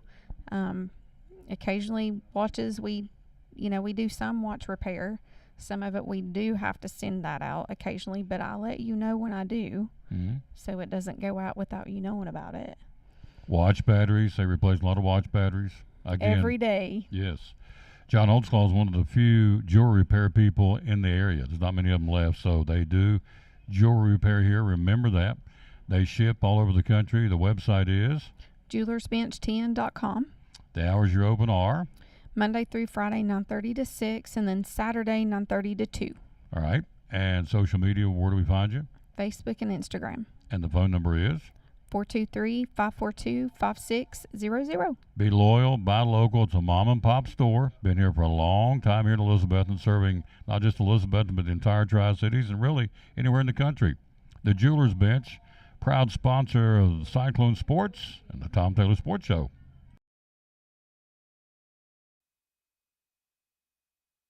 Back on the Tom Taylor Sports Show, look who stopped by. Hello, Coach White. How you doing, sir? Coach Jerry White, Hampton Bulldogs. Love that guy. He's awesome. He could coach, too, couldn't he? He can coach, and he can sing. That theme song they have up there at the Hampton games is awesome. I guess you've heard that before. Yes. That's him singing it. That's him singing it. Oh, yeah. Hampton. Yeah, Hampton. Yeah, good stuff. Hello, Coach. How you doing? Hello, Greg Hatfield. We're joined by Jeff Bridgefield, Johnson City Press. All right, what's the very latest? Trey Lamb gone. Moves on to the University of Tulsa. Goes from $275,000 to $1.2 million as a coach. And we're picking up the pieces at East Tennessee State. What's the very latest?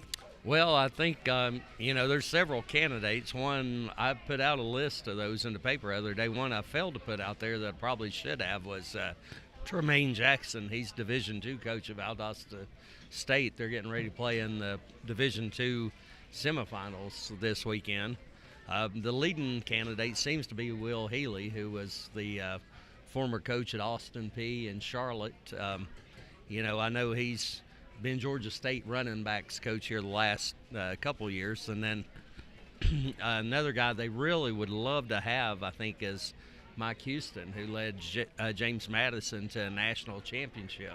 He's the name that comes up, most often as the one they really want. Of course, he's been at East Carolina, and he got fired, midway through the season at East Carolina. Still a terrific coach, though.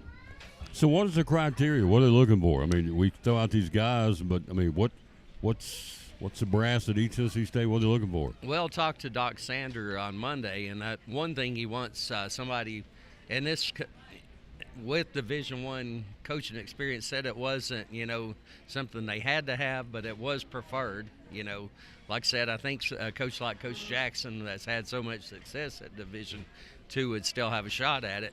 But they ideally want someone who's been a head coach and been a head coach, fairly recently, in that with this transfer portal and NIL deal, 3 of ETSU's top players from last year's teams, already entered the transfer portal. I hate to even say they're gone because you never know nowadays. Of course, in the past, ETSU sort of had that hey, once you enter the transfer portal, we're not going to take you back. But they may be a little more flexible on that now. I think you have to, do whatever, unfortunately, the way the times are right now. Yeah, test the waters. You don't get what you want, you stay put. You stay at East Tennessee State. Hello, Naz Burton. How you doing, lady? We miss you here. I know that. Hello to Eleanor Rambo. Hello to Greg Hatfield. Hello to Gloria Coball and Paul Gotze and Becky Muncie. Some of the folks watching the show, thank you. I jokingly said, but the more I thought about it, this Monday I said, what about Jason Witten?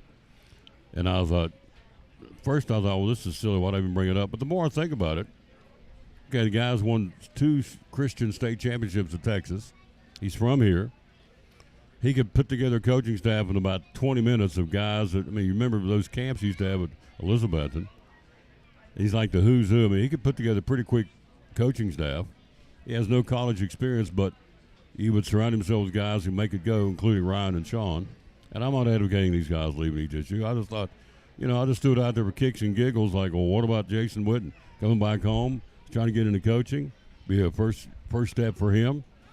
And they could do a whole lot worse, but it's just me talking and jaw-jacking, but he's not even on the list. So But they are going after. All right, what about the App State coach you got canned last? Yeah, Sean Clark. He's a guy they can consider, and then also talking to a guy who could come back home is Chris Beatty. He's actually serving as an interim offensive coordinator for the Chicago Bears right now. But Chris, his wife's from here as well as him playing at ETSU. So he's a guy that I think is long shot but a possibility.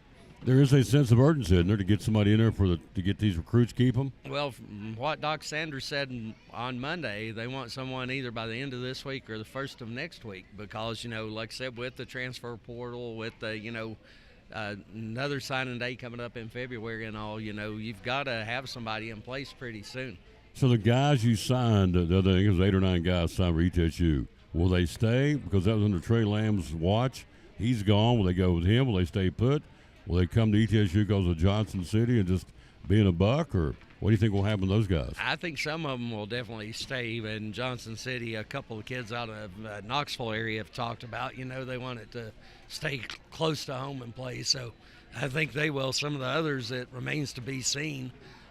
Really, the only signing announcements, he made last week were high school guys. So yeah.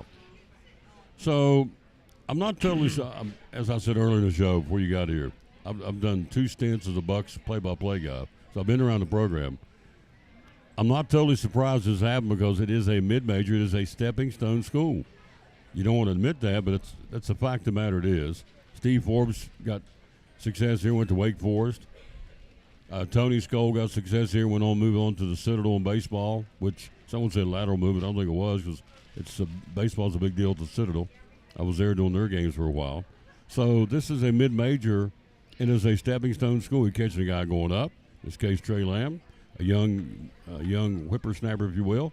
And then sometimes you get the guys coming down that have been there and want to still keep their feet in and be a coach, but don't want the responsibility of a major program. So we know that. So I'm not totally surprised what he did. I don't think the timing was real good, but what's your take on Trey Lamb leaving? Well, I think most people figured he wasn't going to be here for 20 years or anything like that, but I think him leaving after 1 year left a sour taste in people's mouth.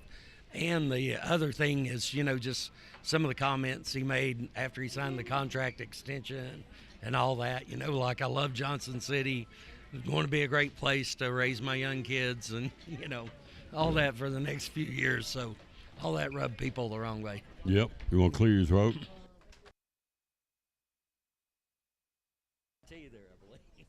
Get one of these right here is what I've been eating. So this is what I live by. Sorry about that.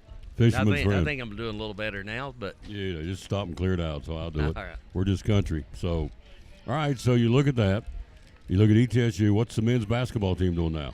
Well, the men's basketball team's coming off a couple of tough losses to JMU and Wichita State. Got a big game coming up on Saturday at Jacksonville. So last game of a 3-day road trip. Pretty big game for them, former Atlantic Sun Conference rival, but really need to build a little momentum before the conference season starts there. What about the Ladybucks?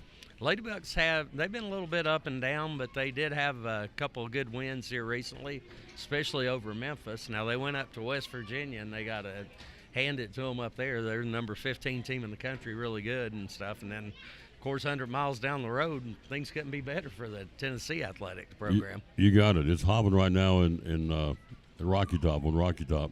It is peppering down the snow out here, but it's not sticking. It's beautiful. It's pretty to look at, but it's not been too warm yesterday to stick. It may stick on the grass a little bit, but not even doing that right now. But it is coming down. Puts me in a Christmassy mood. Have you started your shopping yet? I haven't started my shopping, but, where I live in Unicoi, it's actually been snowing for about an hour out there already. Probably stick out there. They let out Unicoi County schools and Carter County schools, the mountainous counties, let them out at 11:30. Get them on the school buses and get them home, because it probably will stick in the mountains, but I don't think it's going to stick here. NASCAR, we haven't had a chance to be with you since Joey Logano wraps up the championship. What's your take on the wrap-up of the NASCAR season and everything that came down there towards the end? Well, I know there's been a lot of criticism of Joey because he averaged a 17th place finish over the season. But, they're all racing under the same rules, so it's no different than a wild card football team or wild card baseball team getting hot in the playoffs and going and winning, the championship. He ended up with 4 wins this season. which ended up really well. You know, his only win in the regular season was there at Nashville, where they had the extended fuel mileage race, and then he won his first race after that was Atlanta, which is a drafting track, so there's a little luck involved. But, you know, then he wins at Las Vegas and wins at Phoenix. So, I mean, he definitely, you know, performed when he had to. Hello, Mike Peters. Hello to Sissy Kent. Thanks for watching the show. We're live here at Chick-fil-A in Johnson City on People's Street. It's peppering down the snow outside. And again, it looks really cool looking out the window. It's, as I said, it's swirling around, it's not sticking, but it looks good. Everybody comes in smiling, got to put you in the Christmas mood a little bit. Michael Jordan, Denny Hamlin. What's the latest with that? I keep reading, going back and forth. He's going to get out of the sport. Then I read it's fake news. I read this. I read that. So what's the latest with Michael Jordan against battling NASCAR? Well, I don't think they're going to get out of the sport, but, I mean, they could race without a charter. You know, the danger you run into on that is, say you go to Daytona for the Daytona 500 and there's 43 cars show up or whatever, and you – say blow an engine in qualifying or something like that, and then, you know, you're on the outside looking in because you don't have that charter as a safety net, you know.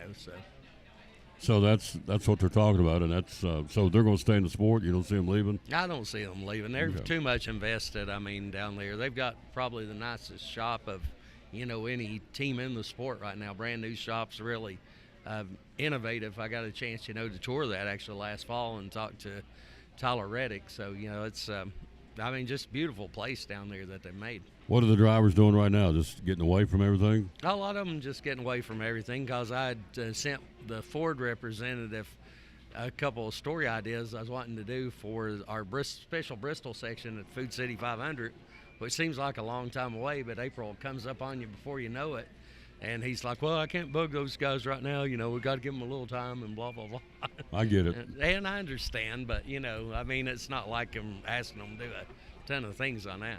They're doing family things and Christmas things right now with the drivers. And I totally get that. Yeah, I get that. I mean, like I said, my two things, working on two stories, which I've done this in the past, always seems popular, which is the drivers, you know, personal cars, you know, give us a little bit on that because, you know, I think people find that interesting, you know, what personal cars the guys have. And then the other thing I was working on is like their favorite sports teams outside of racing, you know, like no Chase Elliott's a huge Atlanta Braves fan and Georgia Bulldogs fan. I know Bubba Wallace, big Tennessee fan because, you know, his mom used to run track at the University of Tennessee. And then, of course, Brad Keselowski being from Michigan, he's a big Detroit Lions fan and all that. So. Cool stuff. I didn't know any of that, so that's why we have him on, our NASCAR buddy Jeff Birchfield. So 2024 in the books. Grade the year, A, B, C, or D for NASCAR as a whole. I'm going to grade it a C. I think, you know, there were some really, really good moments, some great races early on. Seemed like lost a little momentum there toward the end of the year. You know, you had I'll give Bristol as a great example. You know, you had the race with all the tire fall off, which for the most part people liked, rated it one of the best races of the season. And the second race, NASCAR and Goodyear saying they brought the same tire back. That's hard to believe with the way the racing was so much different, had no tire fall off, and one of the worst Bristol races I think we've seen in years. You know, probably ranks up there with when Matt Kenseth won back in probably 2005 or something, right after they first had the chase, and guys sort of just staying in their position, protecting, you know, their points position there. Biggest surprise driver this year and biggest disappointing drivers this year? I'm going to say Austin Cindric was a little bit of a surprise. You know, he won a race, which happened because of his teammates' misfortune, but still, once he got in the chase, he ran well. You know, the biggest disappointment is obviously Richard Childress Racing. Yeah, Austin Dillon got to keep that win at Richmond where he ran into the back of Joey Logano, but, you know, they had a miserable year overall, and Kyle Busch had, you know, his streak of, you know, 19 straight seasons with a victory snapped. Big disappointment. So the guys that had that disappointing year, are they in the garage now working? Everybody getting away, or are they in there pressing a little bit harder because they had a bad year? Well, I'm sure they're working a lot on the simulators and all that, but the problem, you know, you run into with working on the cars themselves, none of the drivers really do that anymore. You know, it's not like back in the days with, you know, Bobby Allison and, you know, those type guys who would get in there and work on the cars. Although, but even back then, sometimes as a criticism of Bobby back as long as 50-some years ago when he drove for Junior Johnson, that, he'd try to do stuff and then clash with the crew chief at times. Get in there and turn his own wrenches from time to time. So NASCAR this weekend is the Snowball Derby. Tell me about that. Yeah, it's not a NASCAR sanctioned race, but it's like one of the biggest short track races in the country. And, a lot of guys from NASCAR have won it in the past. I know Tom Majeski, the Truck Series champion, he's been a recent winner of that. Guys in the past like Rusty Wallace been down there, and even before that, back in the 70s, Darrell Waltrip and some of those guys. So you've got some of the biggest names in NASCAR always compete in it. I think Chase Elliott's former winner down there. So a lot of great drivers over the years. Kyle Busch has won it a couple times. They're racing it this weekend down in Pensacola, and so all the activity starts tomorrow. It'll cap it off, I should say, on Sunday at 1 o'clock. For the Snowball Derby, the 57th running of the event. It's short track racing. So then what's next? I guess you start testing, getting ready for Daytona, right? Yeah, and another thing going on this week is not actual racing, but the biggest trade show of the year in all of motorsports, not just NASCAR, but NASCAR, IndyCar, NHRA, where I work part-time for IHRA. All these sanctioning bodies are at the Performance Racing Industry Trade Show up in Indianapolis. So there's when a lot of announcements are made, new sponsors, for the different organizations and different teams and all that, and some of the unveilings. The car manufacturer, I have not heard any more about adding that fourth manufacturer. That will stay put for now. Yeah, it seems to have cooled off for now, but I'm sure, there's talks going on behind the scenes that I'm not aware of. So we'll go into 2025 with Ford, Chevy, and Toyota, right? Yeah. There you go. All right. So what are you working on right now with the paper? Well, interestingly enough, as far as NASCAR tomorrow, we'll have my race notes, of course, trying to keep my ear to the ground on the ETSU football deal, although I think I told you I left my cell phone there at the house, so they'll probably announce it here in the next few minutes. Yeah, when you get home, it's like, oh, we got a new coach. Yeah. My phone's sitting there on the dresser, so there you go. Yeah, that's the way things normally work. Oh. Of course, I'll be doing an ETSU basketball preview tomorrow, and then last night, the way we had like an early deadline with our newspaper, we had the high school girls game, so pick up one of tomorrow's papers and read about the Science Hill and Elizabeth and boys games, the Daniel Boone and Sullivan East games, and David Crockett and Westridge, and then some of the other games in the roundup we didn't have in today's paper. We've got Science Hill's boys can play, can't they? They really can. I was fortunate enough last week to cover the game against McMinn County where they knocked down the 19 three-pointers, which is a school record, and ranks amongst the best performances in the entire state. But also last night against Elizabeth, and Elizabeth's a scrappy team and stuff, and they really made a run to cut it back some. But Science Hill's just so long and talented and deep. They're a hard team to handle. 6 in double figures last night for Science Hill. 6. Yeah. And they won going away. And so the Lady Hilltoppers 1-2 behind Kaylee Euler. She had a big night. And so the Science Hill team reminds me of the George Pitts teams back in the day. Pressure defense up and down the floor, just racehorse basketball.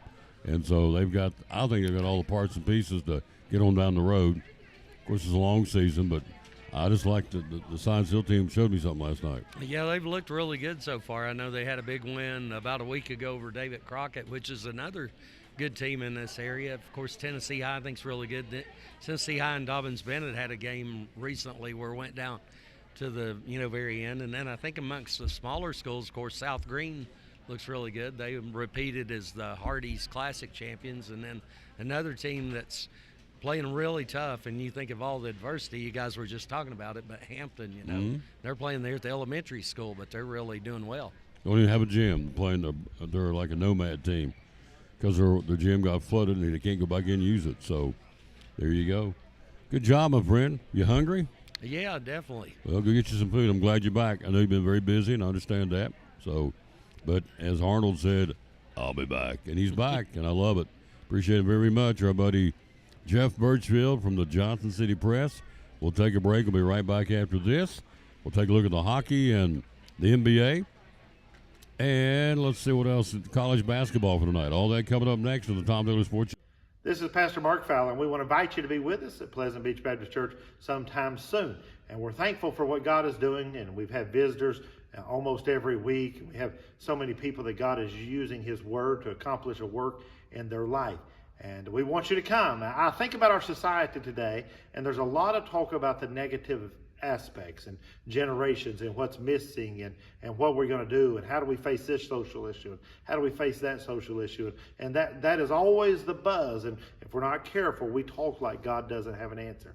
2 Timothy chapter 3 we looked at the other night together in our church, and it reminds us that yes, in the last days there's going to be some difficult things come, dangerous times, but the antidote is always God's Word. And so what we're trying to do is to provide Bible answers for today's tough questions. And we're building Believers by the Book. So we want your family to come. We're thankful to have a Sunday school hour and a junior church and master clubs and a youth group and all those things going on. But what we're trying to accomplish is to get the Word of God into the hearts and minds of God's people.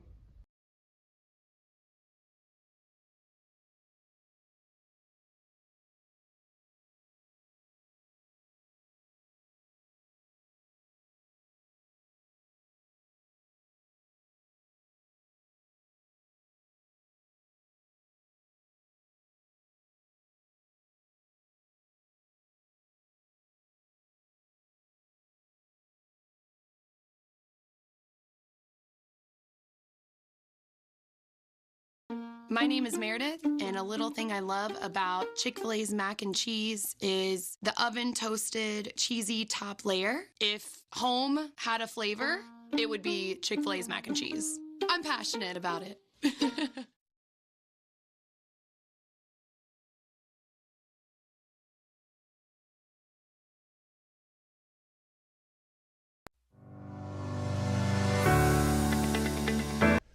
And back with the Tom Taylor Sports Show. Thanks for being with us. Going to wrap this thing up here in just a minute or two. Again, appreciate the guests coming by.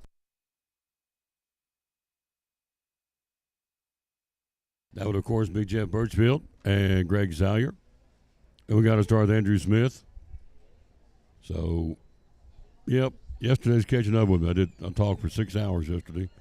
Did the 2-hour show and 4 hours worth of ball game. So that's what this is all about, I think. I hope, anyway. So got to protect the old voice.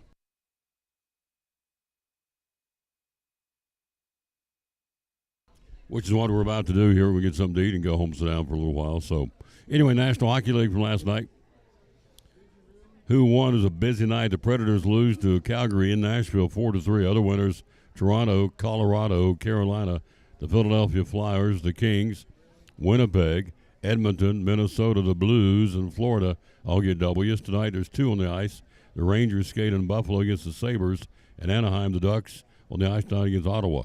And so that's all you've got on night, at a light night tonight in the National Hockey League. You have until 6 o'clock tonight to bid on these items on the collinsandcompany.info website. This is the online auction, closes at 6 tonight. It will be an impressive variety of high-quality products for both collectors and consumers. It's a knife selection, Case, Frost, Whitetail, Gerber, also fishing supplies. Also, you have sports cards. Just need to go in there and check it out. It started a buck a bid, and the closeout is today at 6 o'clock. collinsandcompany.info. The one ends tomorrow. You can still bid today and tomorrow. This is the remote control toys, die-cast, action figures, and more. It all wraps up on this one tomorrow. Large and small die-cast cars, remote control cars, trucks, and military, NASCAR, and more. Lots of action figures, sports, Star Wars, superhero, and Disney character and collectible items. Hallmark, Barbie, and Gone with the Wind dolls. Just go to the website, check it out. It's at collinsandcompany.info, and you have till tomorrow night at 6 o'clock, as you see right there, to finish up bidding on these. Tomorrow night at 6. So then you look at the Christmas parades. Got to tell you about those. Coming up on Saturday will be the Christmas parades. Will be Bluff City at 4 o'clock on Saturday, Grundy at 5 o'clock, and Elizabethton at 6, and Jonesboro at 6, all on Saturday. And then one more auction you have until next week to bid on this one. This is the extensive assortment of die-cast, more die-cast vehicles, NASCAR racers, military vehicles, ranging from 116 to 134 scale. Need to check them out at collinsandcompany.info again for this tomorrow. So you have until the 17th to get these in. So there you go. That's what's happening. Then let me tell you about Double C Western Supply. You have until tonight a 75% clearance rack. Again, a 75% clearance rack at Double C Western Supply on Railroad Street in Elizabethton. You can check that out because they are ready to go, and that'll be awesome for you to go and get some really good savings. You got boots and shoes and clothing and a 75% off clearance going on today and tomorrow at Double C Western Supply in Elizabethton near Railroad Street. And that's what's happening there again today and tomorrow. That's going to do it from here. A big thank you to, again, our guests, Greg Salyer, Jeff Birchfield, and Andrew Smith. Show number 2200 tomorrow. Can't wait. Looking forward to it. Very much looking forward to it. My show number 2200 tomorrow at the Eagle Center in Elizabethton, downtown. Tammy Troutman store. Can't wait to be there. We've got some guests lined up ready to go tomorrow. Baker's going to be there. Phil Ledford's going to be there talking about the color guard of Elizabethton High School, which is really cool. We've got some other guests lined up ready to go, too, on show number 2200 tomorrow. We'll wrap it up today. We give you the verse today. We always dedicate our show to the man who hung on the cross, John 3:16. For God so loved the world that he gave, it is a gift, he gave his only begotten Son, that whosoever shall believe in him shall not perish, but have eternal life. There you go. That's the verse of the day, John 3:16. Thanks for watching the show. Back with you tomorrow again, as we said. We'll be at the Eagle Center tomorrow, downtown Elizabeth, for show number 2200. Till then, we'll tell you, as always, bloom where you're planted and win or lose, be a good sport. And thanks for watching show number 2199 you see on the screen on this 11th day of December from Chick-fil-A in Johnson City. We'll close it by always saying, bloom where you're planted and win or lose, be a good sport. Thanks for watching the Tom Taylor Sports Show.